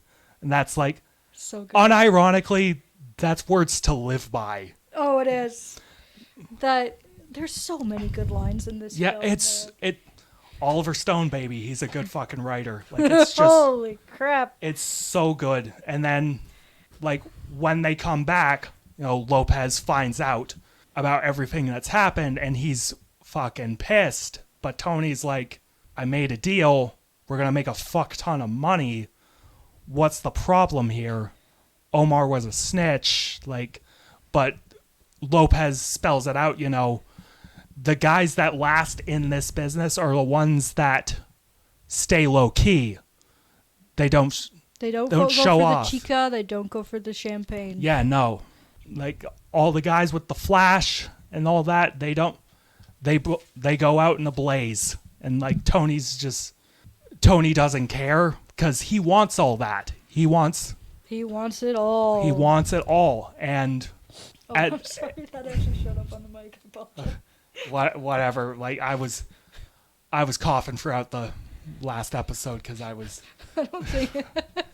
Yeah, no. And so it's at this point Tony starts plotting to take away Elvira and take over Lopez's drug operation. And again, really, Elvira's, again, a bit of a bitch because she's just ready and willing to ditch Lopez. I feel like the thing with Elvira is she just loves being fucking miserable. Yep. Oh, man, she just loves being she's miserable. Spoiled. It doesn't matter what situation she's in or what she has or who she's with. Again, goodness. She's miserable because she doesn't have enough. She wants more. Which I mean, constantly. later in the film. Tony makes a good point. Like, do something. Like, be a Yeah. nurse, get a job, like give yourself a purpose. You Yeah. don't have to sit here all day. Like, yeah, he at that point in the film, he's a bit of a jackass himself, but Yeah. legitimately, she doesn't have Yeah, a purpose. All she and- wants is more and more and more Yeah, and more. and this leads to sort of the big climax of, I think at this point it's the second act of the film. Tony goes to the nightclub with yeah, he goes Man- with Manny. goes yeah, with yeah. Manny, and and at this point he sees his sister at the club with some greaseball. Oh yeah, Yeah, yeah, and yeah. that again, the music just sharpens. The death and dr- stare that he gives throughout that entire Yeah, sequence. and of the it's film. like- holy. Yeah, and also at this point, you know, one of the I think this guy would be working for ICE, like one of the immigration agents that he was talking to in the refugee camp runs into him and tries to, you know, extort him, which was a plot that Lopez Frank Lopez came up with. Yep. We would find out, and all this time Tony's just like, he's got his fucking eyes on his sister. Oh yeah, he does not care about what this guy is saying. He is just and eventually, you know, the guy like drags her off to the bathroom because, you know, it's a nightclub, and that what a that- gentleman. yeah, that happens. I think that's a good one later. Manny saying that, it's just like, oh yeah, he knows how to treat girls by bringing them to the bathroom. Yeah, like fuck. Yeah, no, like it's, and then we get like this long sort of scene of the guy taking her into the bathroom stall. We know Tony is aware of this. I think Manny's told him. So like, we don't know when it's coming, but when it does, Tony just smashes that bathroom door down, drags that guy out, beats the shit out of him, and like, Tony is like, you know, what are you fucking doing?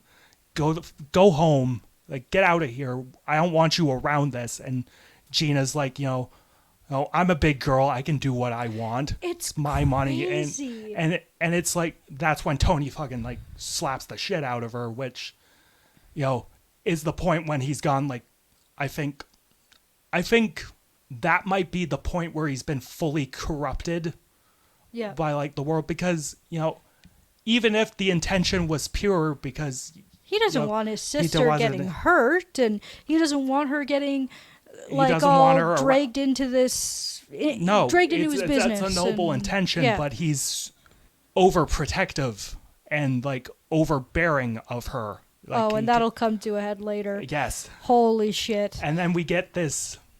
But it's just, I feel like so awful too. I feel bad for her because, like, the contrast between when we first met her in this second scene is just like, at this point, it's like, has she given up on working hard? Like, Yeah. what's going on? Like, it seems like she's trying to sort of commit the same route as her brother we in a get way. this.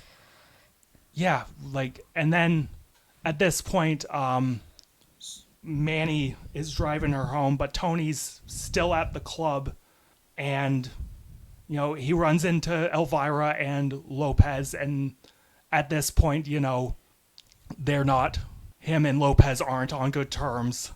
Oh And, yeah, he absolutely just yeah, digs it in. yeah, and during this sequence, after Lopez leaves, Tony's just in the club, watching, you know, the entertainment, but the camera pans over to a pair of people sitting at a table, and underneath the table are their guns.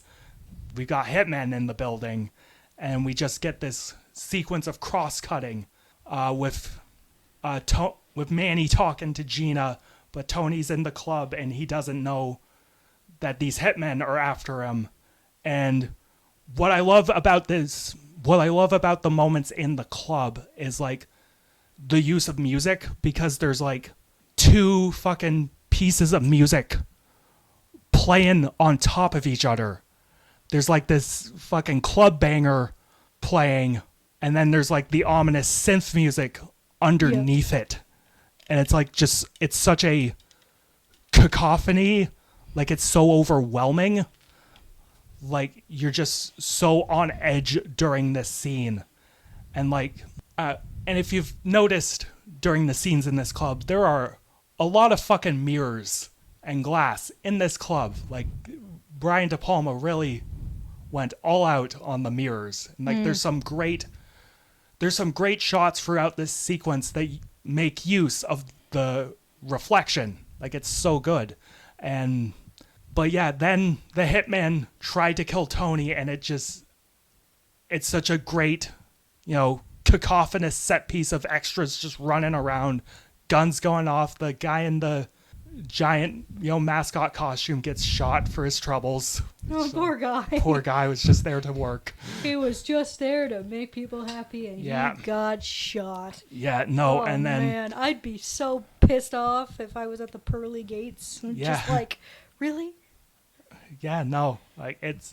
Then, like, Tony manages to survive this, and, obviously this was Lopez's doing.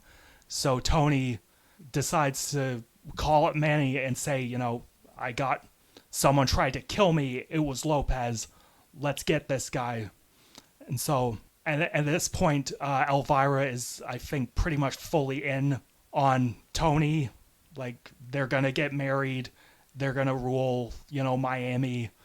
And that's when we get just the fantastic scene of Tony confronting Lopez. And Lopez is just constantly trying to get out of this, like trying to deny he had any wrong. He turns into, just a sniveling coward.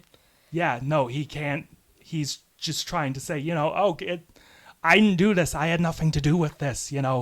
We can still make things good. If you let me go, I'll give you $10 million. Yeah, and meanwhile, the ICE DA, whatever sort of glowing Fed he is. Yeah, he's a corrupt cop of some kind, and he's right? Like, yeah, he's just sitting there and he doesn't help because he's just going where the money is. That Fed is just going where the money is, and Tony is like, well, fucking Lopez is like begging at his feet. Tony's like, I'm not gonna kill you. You're not worth it. Manny, kill this fucking guy. I love that. Oh, man. Yeah, and Manny just does it unreservedly. And, like, during this bit, there's this little after, and then Tony kills the Fed because based killing a Fed.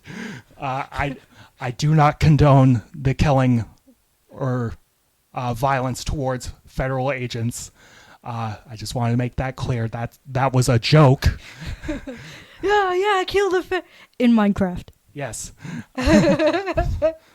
So, like, he kills the Fed, and then there's this fun little, like, bit of levity where, like, the music just sort of ominously swells as he goes up to Lopez's bodyguard. You want a job? And then the music cuts out, and Tony's like, you want a job? And then the bodyguard's like, yeah, all right. And when Tony leaves, the bodyguard's like, and his other buddy just goes, hey, look at that, man, you got a job. Fuck, it's such a great little, like, moment of just levity after the chaos. It is. It got a good little chuckle out of me. I love that. It's so great. And then I just love how nonchalant his friend, and he's just like, two people just died, and he's just like, hey man, you got a job, hell yeah, let's go. Yeah, and then we cut to Tony arriving at Lopez's mansion and telling her to pack her things, and that entire sequence is so beautifully lit. And like the night sky. Yeah, it's so great. And then the final shot of that sequence is Tony looking up at the Goodyear blimp, which displays "The World Is Yours," which is an ad for the Pan American Games. Oh yeah, Pan American. Yeah. It is. But that's just sort of an ancillary sort of detail. The main text is what's important. Yep. the world is yours. That's like Tony now has the world. And then we cut to the most badass montage ever. Fucking push it to the limit. Tony's just sending buckets of money to the bank to launder it. He's got the mansion. He's opened up a hair salon for his sister, which is a laundering front. Of course. Yeah. Okay. And so he rules the world. The world is his and everything in it. And at this, which is when Tony, which is now the final act, which is now when we begin his downfall. Watch it crumble down. Yes, because during pretty much the next couple sequences, we see Tony getting super paranoid, super narcissistic. Really just vicious towards everyone around him. Just like no, you're not worth anything. I'm the big guy. Yeah, like the entire hot tub sequence, like him just insulting fucking Manny and Elvira especially. Oh yeah, man, she got the absolute worst of it. Holy shit. No. Like he just says like the most awful derogatory things, and Elvira's like, fuck you, Tony's I've at one point, Tony makes some sort of dig about, fucking her and like, oh yeah, 'cause Tony fucked you better, right? Elvira's like, hey, you ain't hot shit yourself. Like it's just like she is so miserable. And during the last bit of that montage, we kind of see like how miserable she is. We get that she's doing so much coke. Yeah, she's like she's snorting coke. We get that long, beautiful zoom in of her with like a cocktail and cigarette, just like pretty much just vacant. Like her eyes are just vacant. Just not there. Like yeah, and then like even Manny during that hot tub scene just couldn't take Tony's shit, and then during the last bit of that scene, Tony goes on a fucking tirade, and we get this long zoom out of him just rambling, and then we see a empty room. Yeah, like he's the only one in it. Like he's isolated himself from anyone that would actually matter to him. Yeah, I feel bad for Manny because at this point in the film, he's still kind of the straight man at this point. Like, he's still got his head on his shoulders and he's still, like, thinking logically. He's not paranoid. He's not narcissistic. You can tell he's got his mind on, like, the business and the money and where it's all going. Like, he brings up, like, 12% of our, like, earnings is going to this security system. That ain't fucking peanuts. Yeah. Like... Yeah, no, and like during this time we also get insights into Tony's business sort of crumbling because first the bank he's laundering his money through is like they're upping their rates they're upping their rates because we can't move this much money as quick as you want it to be moved. Like the IRS is going to get on our ass. Which to be honest, I kind of understand the banker. He seems kind of reasonable about it. If you want this moved, the rates are going to go up because the IRS is on our tail. The job just became riskier. Like, what do you want us to do? Yeah, no. And Tony just, again, because he's becoming so paranoid and so narcissistic and full of himself, he's starting to think he doesn't need, all these, smart people who would know how to manage this sort of business. And at that point, he's just in, the small office, micromanaging, a money count because, he doesn't trust any of these people, which of course this little office by 1,500. Do it again. Yeah. Yeah. And at this point, it's revealed that this little office he's, counting his dirty money in was bugged by the feds. And he gets busted. Okay, so I'm not a big, like, ooh, that was such a good shot kind of person. But, like, this I actually kind of, like, went about a little bit. Because I loved where it pans in towards the clock. and you see the 12 is missing, and then, it sort of pans out and shows like it's just your typical like showing a lapse of time and stuff like that, but it's got a double meaning because later it's revealed that there was a camera in the clock, and I'm like, that is so good actually, because it's like that got my attention. I'm just like, is the clock broken? What's going on there? It's like, oh my god, it was bugged the whole time. Oh no. Like that was pretty good. I like that. Brian De Palma's good. He's fucking great, and he's so purposeful with pretty much everything he does. And he goes, of course, Tony goes to his lawyer, and the lawyer's like, we've got you dead, like the feds got you dead to rights.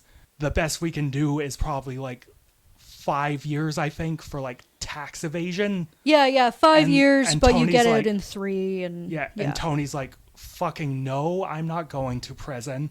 I was in prison, not going back. I actually, I really liked this scene because you can really sort of like see the anxiety build, because it's almost like a form of PTSD. We never really hear what happened, but like a prison camp. Yeah, you can only imagine the shit that he's been through. So he's probably panicked because fuck no, he doesn't want to go back to jail. The last time he went there, it was torture. And I mean, Manny even tries to tell him, he's just like, the prisons here are like luxury compared to what we have. And he's like, I'm still not going back to prison. Yeah. It's not happening. Yes. So Tony, of course, because he feels he has no other options, he goes to Sosa.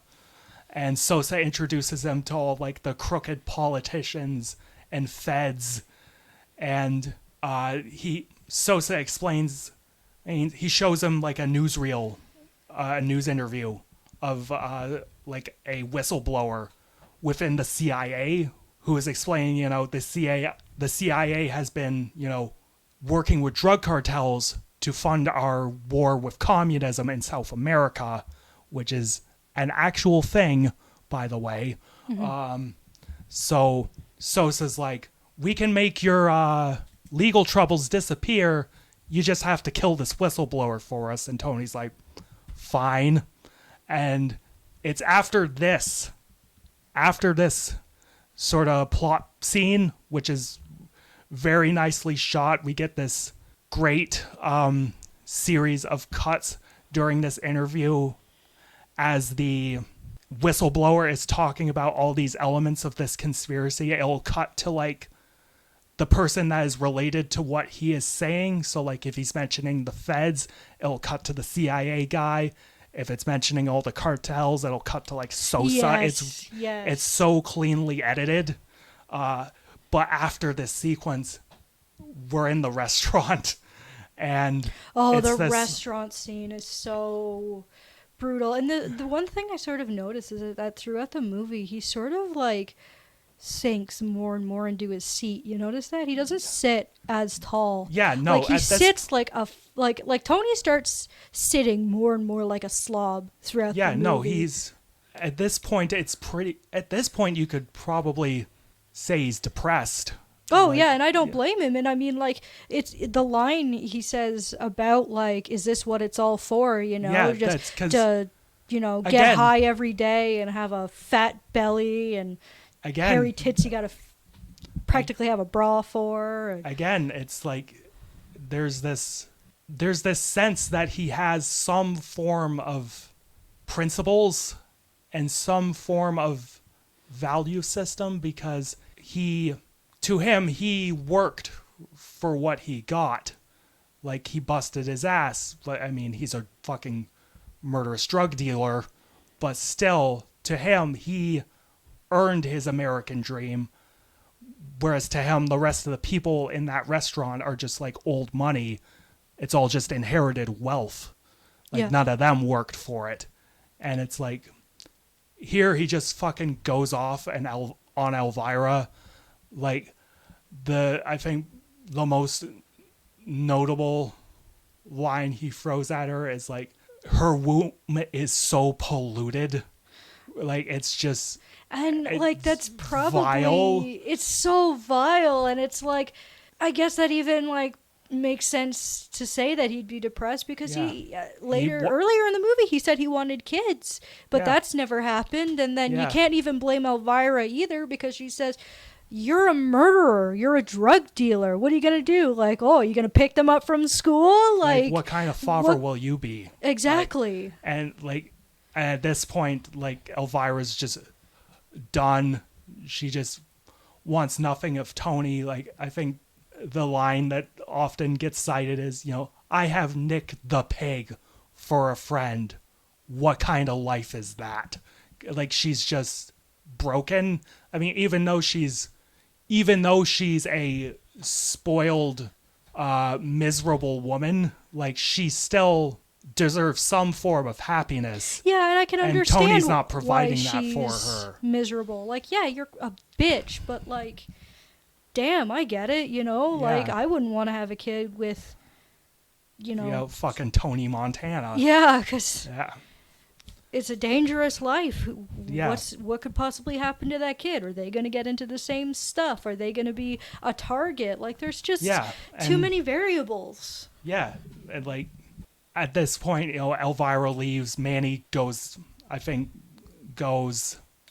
and Tony just sort of stumbles his way out of the restaurant. And it's this great long take of Tony giving this great speech about how everyone here, needs a villain to make themselves feel better about, the fact that they themselves are rich villains. Tony's the bad guy. Say goodbye to the bad guy. You're never going to see another villain like this ever again. And those words are probably the most prophetic in the entire movie, because after he leaves that restaurant, those people never see a villain like that ever again. Yeah. Yeah, it's because after that we cut to Tony in New York with Sosa's bodyguard, played by Mark Margolis, who also plays Hector Salamanca in Breaking Bad. He's very good in that show. That's a show we will probably watch at some point in the future. Someone's finally gonna make me watch that damn show. For a little bit of context, I suppose I'm one of those individuals where the more people recommend me a show, the less likely I am to watch it. I get told all the time that, oh, you need to do this, you need to watch that, and so on, but I'm just terrible. Yeah. Shows are a weak point for me. I'm better with movies, I'm better with comics. Yeah. I think the last anime I ever finished was like Trigun, and that was like a year ago now. Like, holy crap. Fuck. Yeah. Yeah. So no, Breaking Bad eventually, but back to Scarface. Back to Scarface. Yes, we're reaching our climax. Big climax. We're in New York. Margolis is setting up a car bomb, and then the next morning, he and Tony are planning to blow this whistleblower up in front of the UN.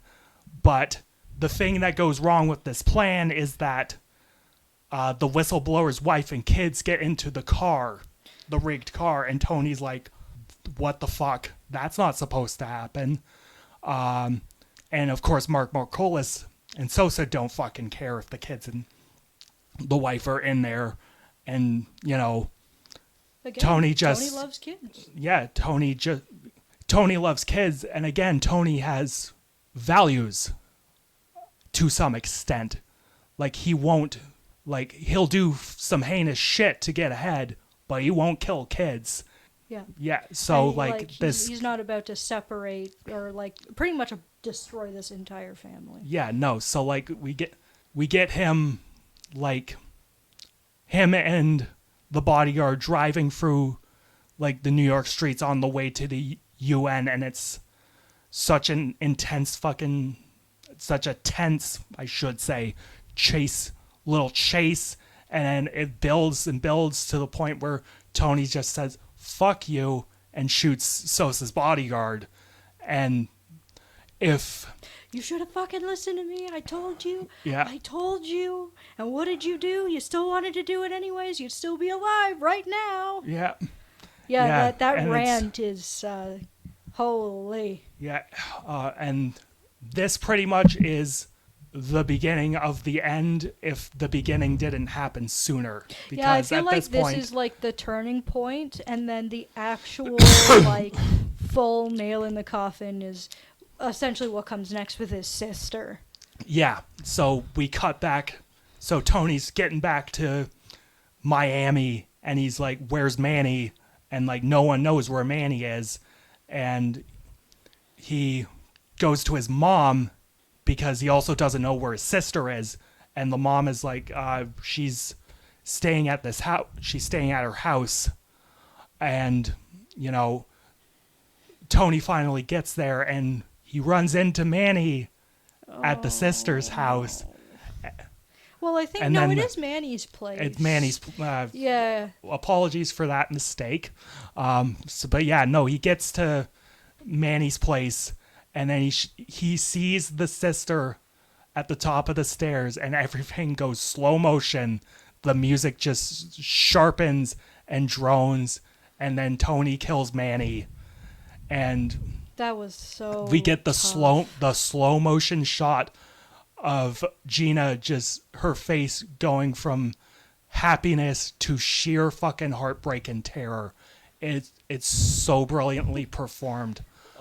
And It's so gut wrenching, especially when she's like, "We got married yesterday. We were gonna surprise you," Yeah. and it's, oh man. which like, if he had never which- shown up, they probably at least they would have had a happy ending. yeah, man. which Like, but really, if you think about it, if they were gonna surprise Tony with that factoid, it's Tony still, he still would probably have still would've- crashed the fuck out. Maybe he wouldn't have killed Manny, but Tony would have still crashed the fuck out.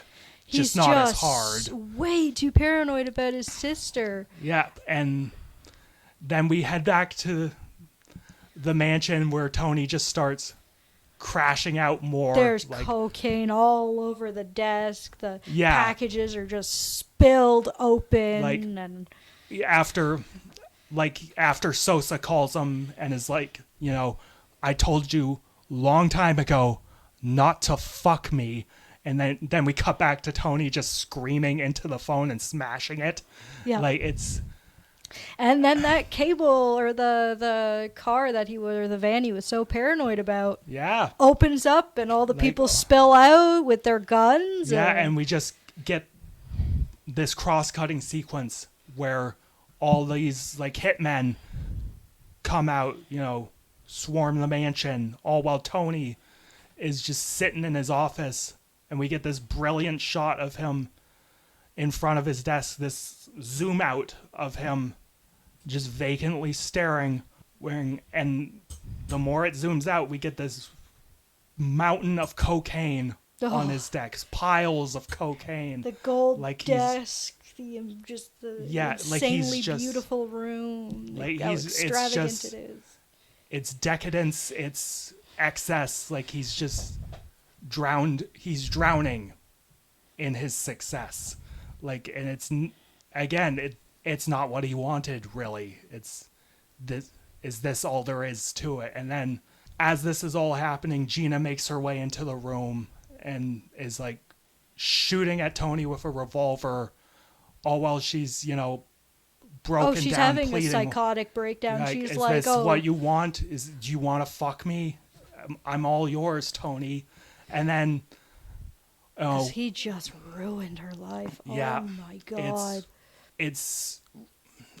And what makes it sadder is, you know, the hitmen come in, and, you know, Gina gets fucking riddled with bullets, Yep. and Tony manages to kill the hitman, but at this point, you know, all the hitmen have killed his employees and bodyguards, and Tony's The I think craziest. of Tony's which- starting to. Tony's just had too much coke in his system and is like zonked the fuck out. Oh yeah, no, yeah. And then he finally sees Gina, and like you can see how Pacino portrays this like heartbreak so beautifully, like, and he can't accept it, No. like, or he has accepted it and he just doesn't want to, because like like just before he says the line, he's like, hugging his sister and telling her, it's okay, I'll be with you, something like that. And then he grabs all his guns and is like, okay, time to rock. You want to play rough? Let's play rough. Say hello to my little friend. Boom. I even love the line before that. You want to play rough? Let's play rough. It's so like he just at this point he has nothing to lose, and he takes so many of them out too. We just get this big shootout where Brian De Palma is blowing up all sorts of things in this beautiful mansion set, and everything's smoky and on fucking fire, and Tony's killing people left and right. He's getting shot up himself, and he's just standing there, and one of the iconic lines he says, who do you think you are? I'm fucking Tony Montana. You fucking with me, you're fucking with the best. And it's he's just defiant. He's defiant against his fate, because and he just all through all that he takes so many bullets, and he just starts getting shot up, and he's just tanking it. He's just standing there and eating it and just saying is that all you got? Come on, I'm Tony fucking Montana. Yeah. And all the while this is happening, the one hitman with his little shotgun is rappelling up the window and is slowly walking behind him, and it's a great bit of cross-cutting, a great bit of tension building, and then finally in the climax, Tony gets shot from behind. Yep. He doesn't see it coming, and he falls in his little pool, a pool with a statue of an angel holding a globe that says the world is yours. And the world was his, but he kind of got lost in it. He destroyed himself in pursuit of the American dream, and it corrupted him, and it destroyed everyone he loved, and it destroyed ultimately himself. And it ends on pretty much the perfect note that this movie could end on. Yep. It's so powerful, and that's the end of Tony Montana's story. Unless you play the video game, then somehow he survives all that, and you have to rebuild his drug empire. Okay, that's stupid. Anyways. Yeah. That's our discussion of Scarface, The World Is Yours for Xbox and PS2. Oh. Moving on now. That's all we need to know about that. Anyways. Yeah, no, Scarface is one of my favorite movies ever. It is... I'd have to go through I'd have to revisit a lot of De Palma's films, watch more of his classic output, but this might be De Palma's masterpiece, because I can't think of the De Palma films I have seen. I can't think of one that comes this close to being totally perfect. And it's also a film, again, that has pretty much shaped pop culture for the last 40 years. This film is just incredibly made, incredibly acted. I fucking love it. Fuck yeah, Scarface, 10 out of 10. Sweet. Yeah. I'd say I'm hanging around a 9.5, so Okay. super close. I'd say the only thing that sort of bugged me was some of the time skips. Sometimes it felt like I had to catch up with the movie a little bit. Yeah. As I'm introduced to new knowledge that has happened between now and then. Right. But otherwise, this is a good damn movie. Yeah, it's fucking amazing. It's brilliant. I'm so glad I finally saw it. And speaking of finally saw it. Yes, it's now time for your movie, and holy shit, we had a long discussion about Scarface. Yeah, and I feel so the thing with... so my pick for tonight is Who Framed Roger Rabbit? And I'm going to change it up a little bit, because there's actually a lot of really good twists in this film that I don't want to spoil. So just as a quick synopsis, so we have our main character, Eddie, Yeah, Eddie Valiant. Eddie Valiant, who is essentially hired by the head of Maroon Cartoons to scope out and take pictures of Jessica Rabbit, Roger's wife, playing patty cake with the so good. Oh man, so patty cake, slamming his head on the desk. But yeah, essentially he's trying to get like these sort of suggestive pictures of Jessica Rabbit with like the CEO of the Acme Corporation and stuff like that. But it turns out this is actually all a bit of a setup to frame Roger for the murder of the Acme CEO. So Eddie gets caught up in all this, and he sees it as this sort of chance to be taken as a more serious private detective. Well, because he was at one point. He was a serious detective until his brother, unfortunately, was killed by a tune. Yes. They dropped a piano on his head. Which is so good. Of course, this is a crime movie, but I also picked this because, damn, is it a technical marvel. So this movie, I feel like, is actually sort of like the turning point for Disney. Like, this really was the movie that came like right before the Renaissance era would start. So just as sort of like a bit of context, the concept for Roger Rabbit came from a novel. And also the fact that Disney was going into its dark ages at this point. So, like, the Black Cauldron and stuff like that was in production and released around this period. And the issue, a lot of, like, teenagers were sort of, like, Disney's for babies, you know, we don't want to go and see this. So they weren't interested, adults weren't interested, they were like losing a bunch of core audience, which of course is why they wanted to release the Black Cauldron, but as we know, that was a flop. It just was not a success because you had the new animators coming in who wanted to do all these new creative things, and then you had the older traditional animators who wanted to keep doing things by the book, doing things very safely, so they were butting heads all the time.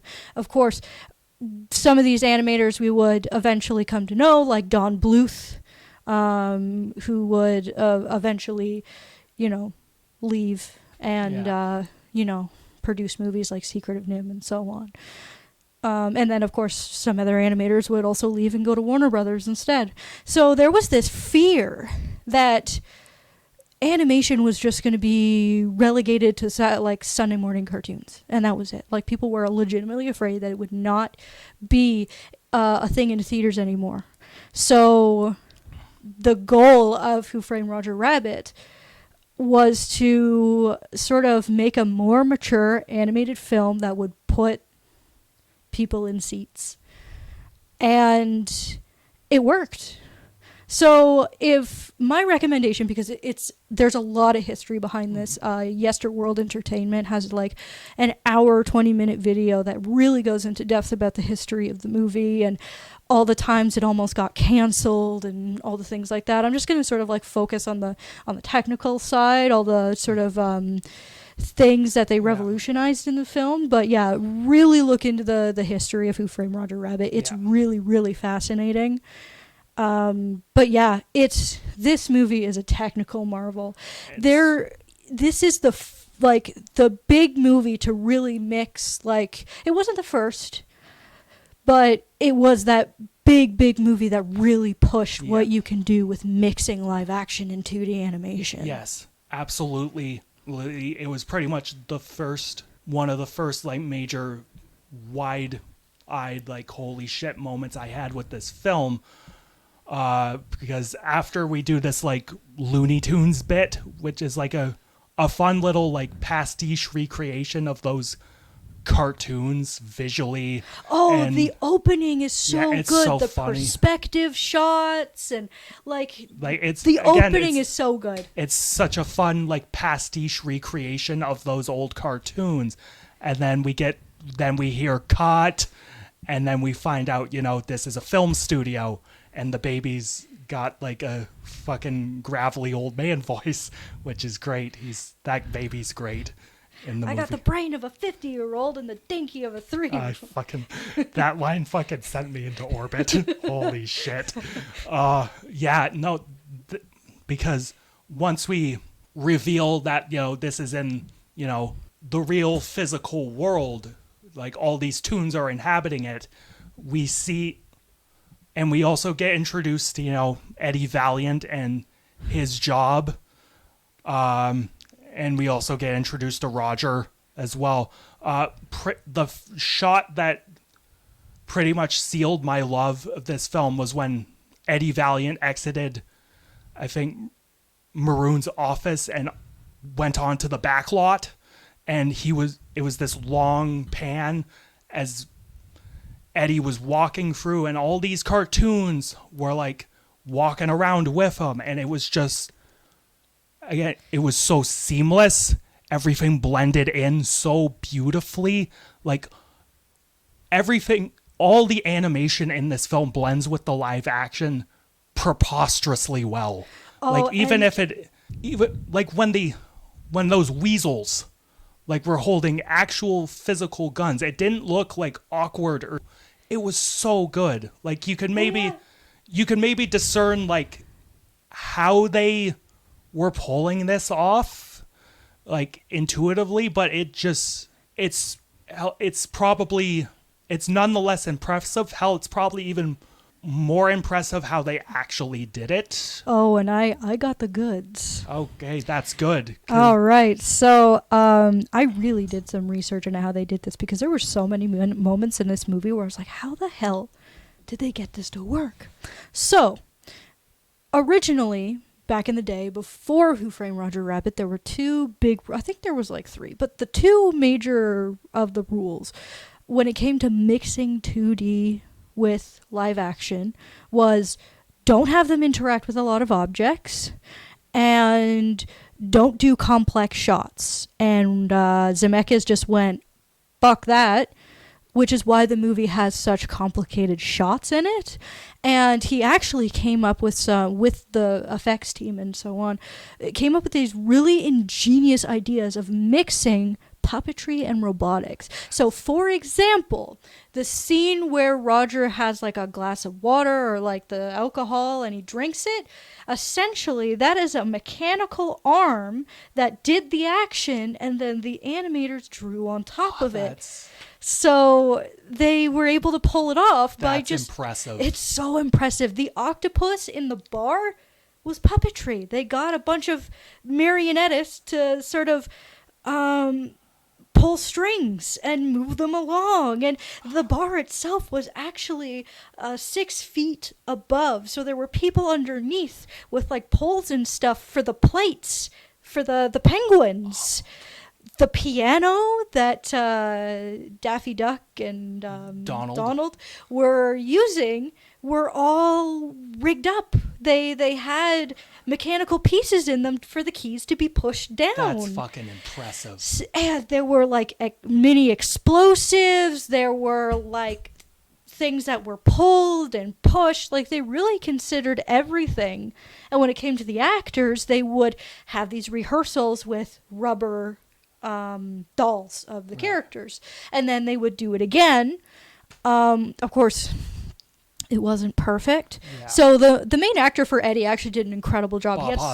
Bob Hoskins. He had Super Mario himself, baby. Let's fucking go. But he had such a direct stare that it was very easy to animate the characters with him. But every once in a while, they would look a little too high. And the way they combated this was by having the characters go on their tippy toes and, or shrink down and so on. So they really came up with some ingenious ideas to sort of like make these things work. The other thing that really pulled it together was Richard Williams Animation Studio in the UK. For some of you might recognize that name. That is the man behind, he's just an animation master. Huge perfectionist, but an animation master.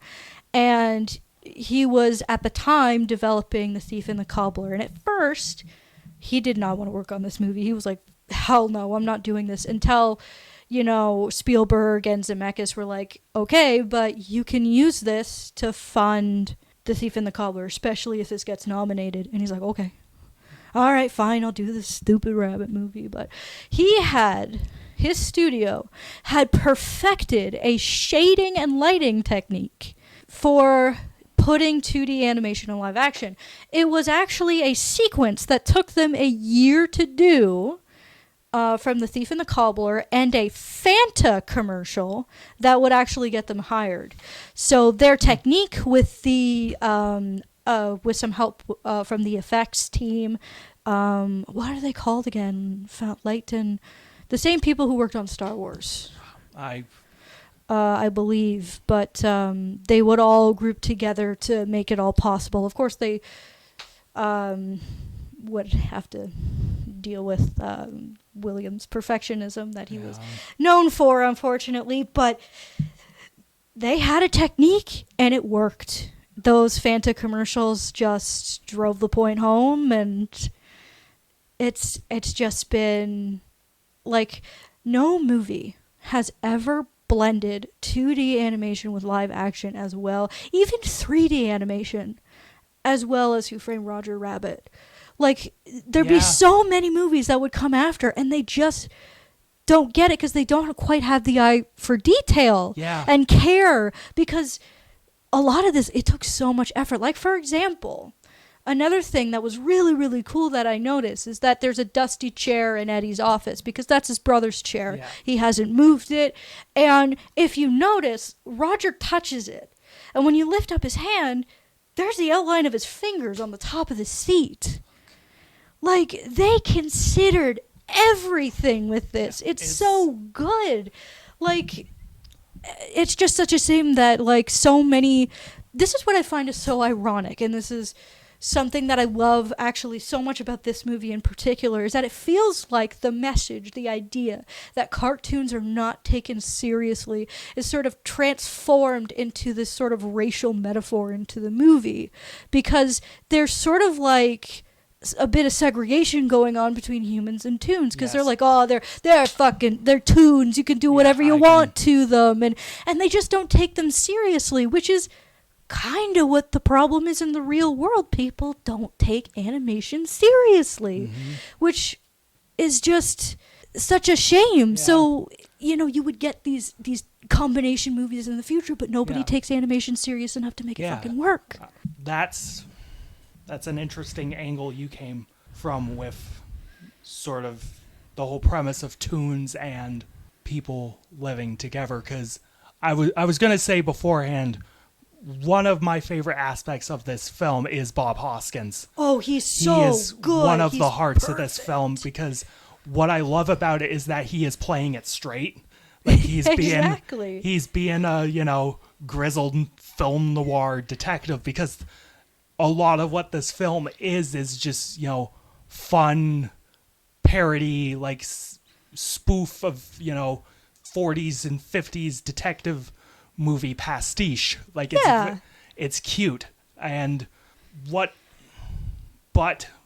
within that, what is interesting about this world of, cartoons and real people living together in, like, sort of separate areas of this city is it's, it doesn't bring attention to it explicitly, but the film is this sort of obvious little allegory for, like, racism and gentrification, because the big villain of the film, Judge Doom, played by Christopher Lloyd, who is also just fucking great in this movie.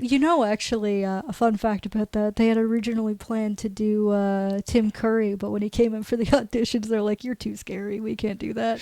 Which is hilarious, because those of you who have seen the movie, you know that Christopher Lloyd as Judge Doom is also fucking scary. Yeah, no, he's like, terrifying. And of course, like, there is a very particular scary scene, but I'm not going to get into it because I actually really don't want to spoil this movie.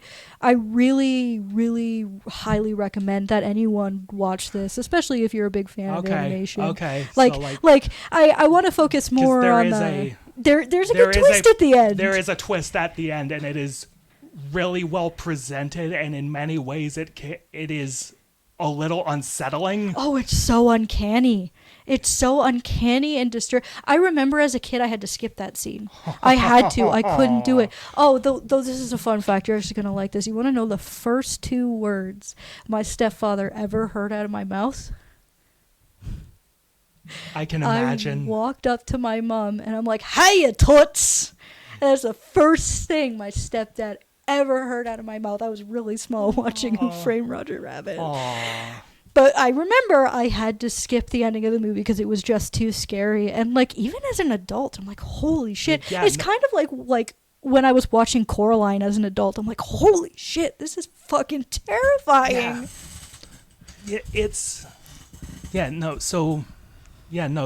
Judge Doom has this big plan, and this big plan, as I alluded to, revolves sort of around, gentrifying a neighborhood and recreating it so like normal people could live there, and Get rid of the tunes. Yeah, no, it's not explicit, but it's like, replace the words. Like, and it's like, okay, that's what we're going for here. And then the other thing too is like the bar, for example, the kind of speakeasy bar.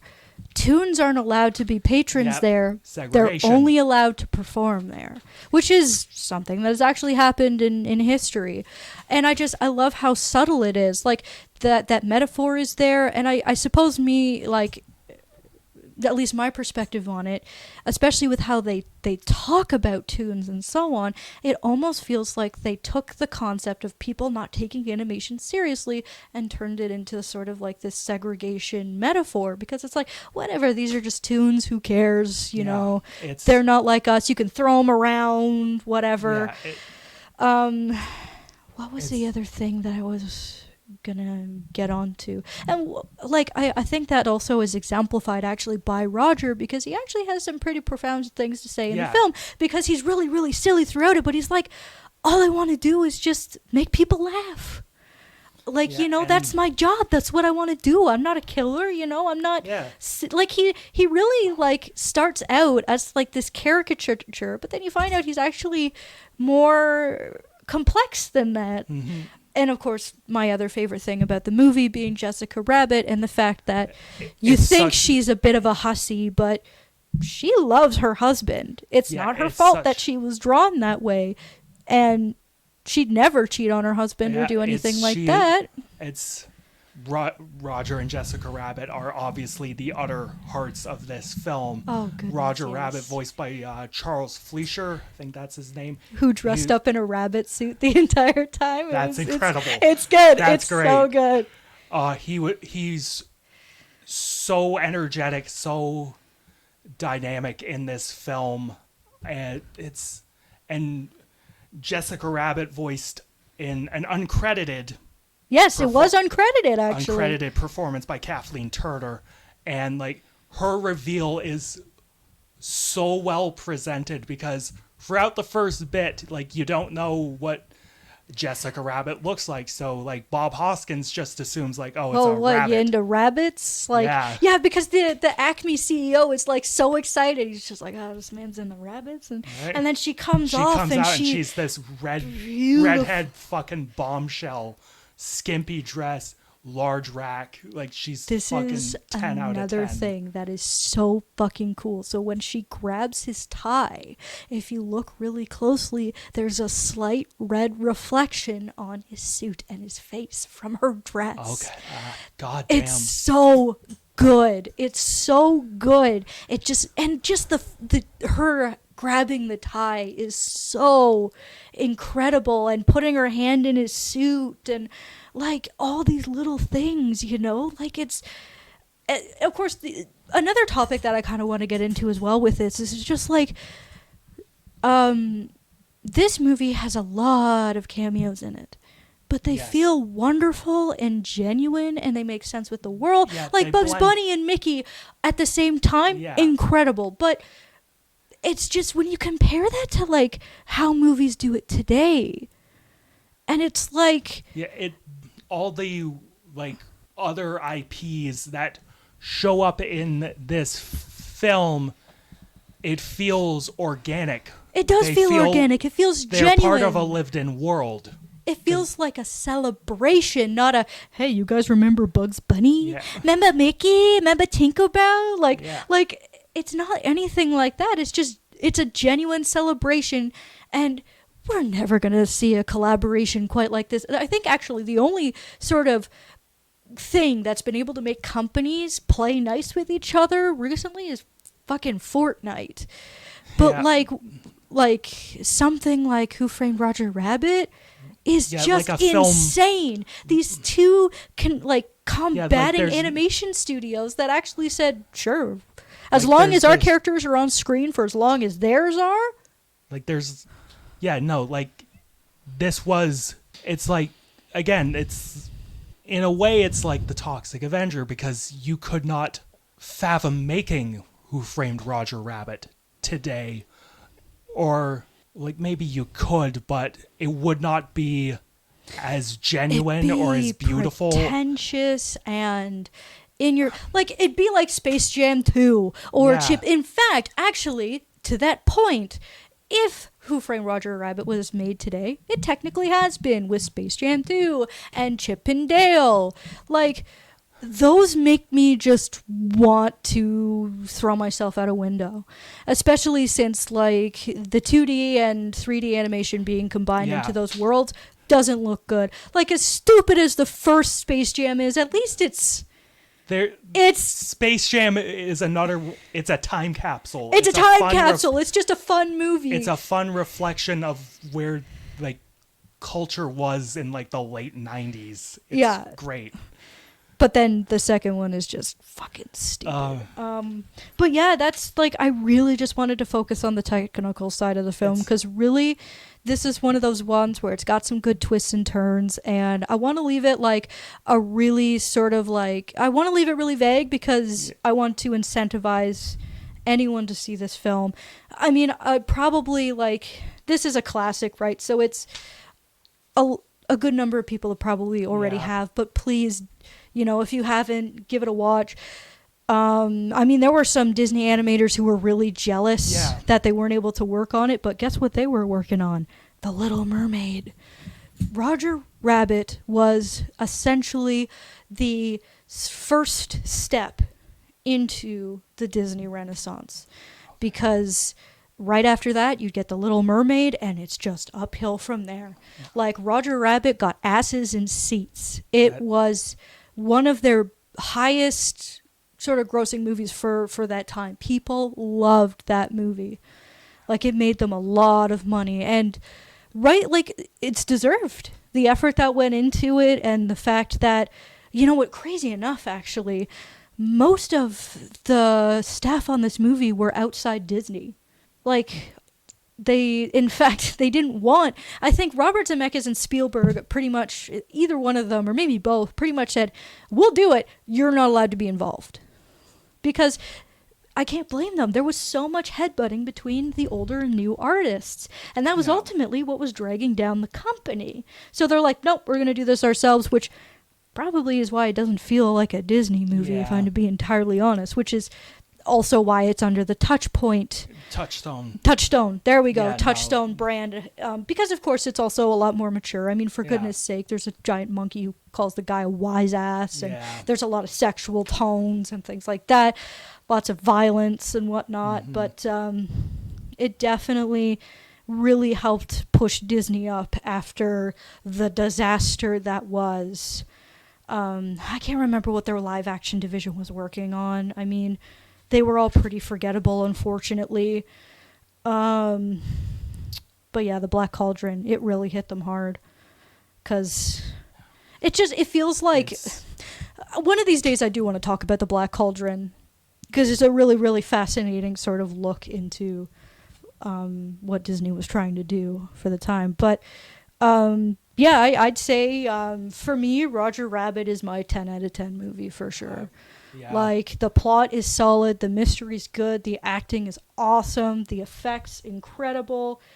Like, this is absolutely, if you're a fan of animation, this is an absolutely must-have to watch. It is something that needs to be on your list. So I think I think this is probably the best Robert Zemeckis movie I've seen. Nice. This film, like you've beautifully talked about, is a technical marvel. Like, everything about the film technically, I was astounded by. The writing is so funny and thoughtful. Like, if I have any issues with it, they're like, I think there was like one effect that had to do with Bob Hoskins' like cartoon gun. Like, later on, like, it was like The dum-dums. Yeah, no, it's like it went from like a cool like animated thing, but later on, I think It turned into an actual... you could yeah. tell it was like a physical prop, and that just sort of threw me. Like, it just sort of like was kind of awkward to look at. But aside from like little things like that, this film is fucking incredible. And it's just fun, like I've said, and I highly recommend it. If you haven't seen it already, go watch it. It's on Disney Plus. I'm feeling a 9.5 out of 10 on this one. Fantastic film. I'm very happy you recommended it and made me watch it. I'm glad that you enjoyed it, because it was about time. I think, like, the summary of this particular episode is, fuck, it's about time. Yeah. Which is why we actually started this podcast, because it's like, I have a huge library of animated films. You have a huge library of live action films. Yeah, pretty much. And I just, like, the thing is, it's easier for me to want to watch an animated film than like a live action one. I usually like need an excuse and or I'm something literally, like that. and I'm so. pretty much the opposite. Yeah. So it's like, this works out. This works out. ultimately. So yeah, that brings a wrap to this episode. Holy fuck, it's been a long one. So, Kara, it's your episode next. Oh, okay. So I'm actually really excited about this. So for the next episode, we're going to be venturing into some Christmas classics. Yay. I am going to be picking the Rankin Bass Rudolph the Red-Nosed Reindeer. Okay. Because I love those little sort of short movies so much. And I would love to talk about Rankin Bass because they have a pretty interesting history, and they are the people behind some of my other favorite movies, like The Last Unicorn, for example. Okay. And they did their own Lord of the Rings, too. But yeah, absolute Christmas classic. Like, and it's not just, Rudolph. They have, like, Here Comes Santa Claus and Frosty. Like, their films are the titular animated Christmas films that you watch. So we'll be, just to clarify, I'm going to be watching Rudolph the Red-Nosed Reindeer specifically, or... Oh, yes. Yes. So we're going to specifically just focus on the stop motion Rudolph the Red-Nosed Reindeer. Okay. Just the regular first one. I think there was like a Toy Island one also, but nope, just the classic, I want to be a dentist. Okay, that's fun. That's fun. I wasn't sure where you were going to go with it, but that's interesting. I'm looking forward to that. So, I could have gone with a number of directions with my pick. I could have picked, a typical sort of Christmas, classic trademark sort of film. I could have picked a fucking weird... This isn't a Christmas movie per se, but it's... I swear to Christmas. God. But... You controlled yourself. I sort of compromised. Okay. I compromised. So it isn't... I picked a film that is very Christmassy, but also is very different from... Jingle all the way. No. So... Uh-oh. Just pull it. I need a year. I swear to God, fucking Die Hard. That feels like a you pick for sure. It's technically Christmas. Like I said, I sort of compromised, and we will be watching Joe Dante's 1984 classic, Gremlins. Oh, let's fucking go. I'm excited for that.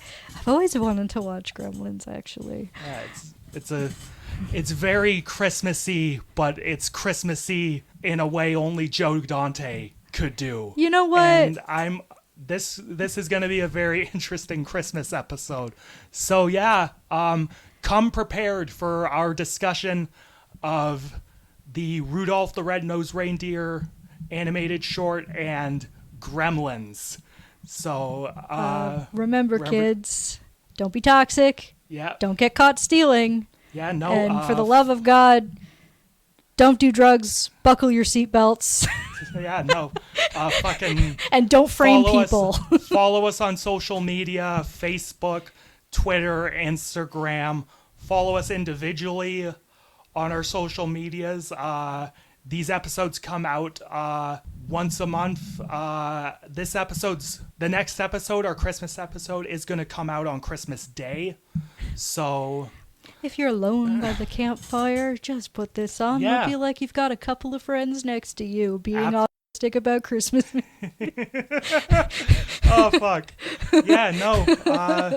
And yeah, you can catch this podcast wherever you get them. Spotify, Apple Music, Apple Podcast, I should say, YouTube, that sort of thing. Also, before we head off, I actually have to issue an apology for the Halloween episode, because during our discussion of weapons, I kept referring to the teacher character as Miss Grady. Her name is Miss Gandy. Oh, shit. Yeah, so I am issuing a formal apology. My bad. Oh, no, man. We should just compile them up and be like Nostalgia Critic and just do a whole episode about our stupid fucking mistake. Yeah. Yeah, exactly. But yeah, So good. that's all I wanted to say. That this end of this podcast, for everyone here, I'm Phoenix. And I'm Kara. And, power corrupts, but absolute power gets you money, cocaine, and bitches. And have a happy Jessica Rabbit. Oh. See you later, guys. Buckle your seatbelts, too. Yeah.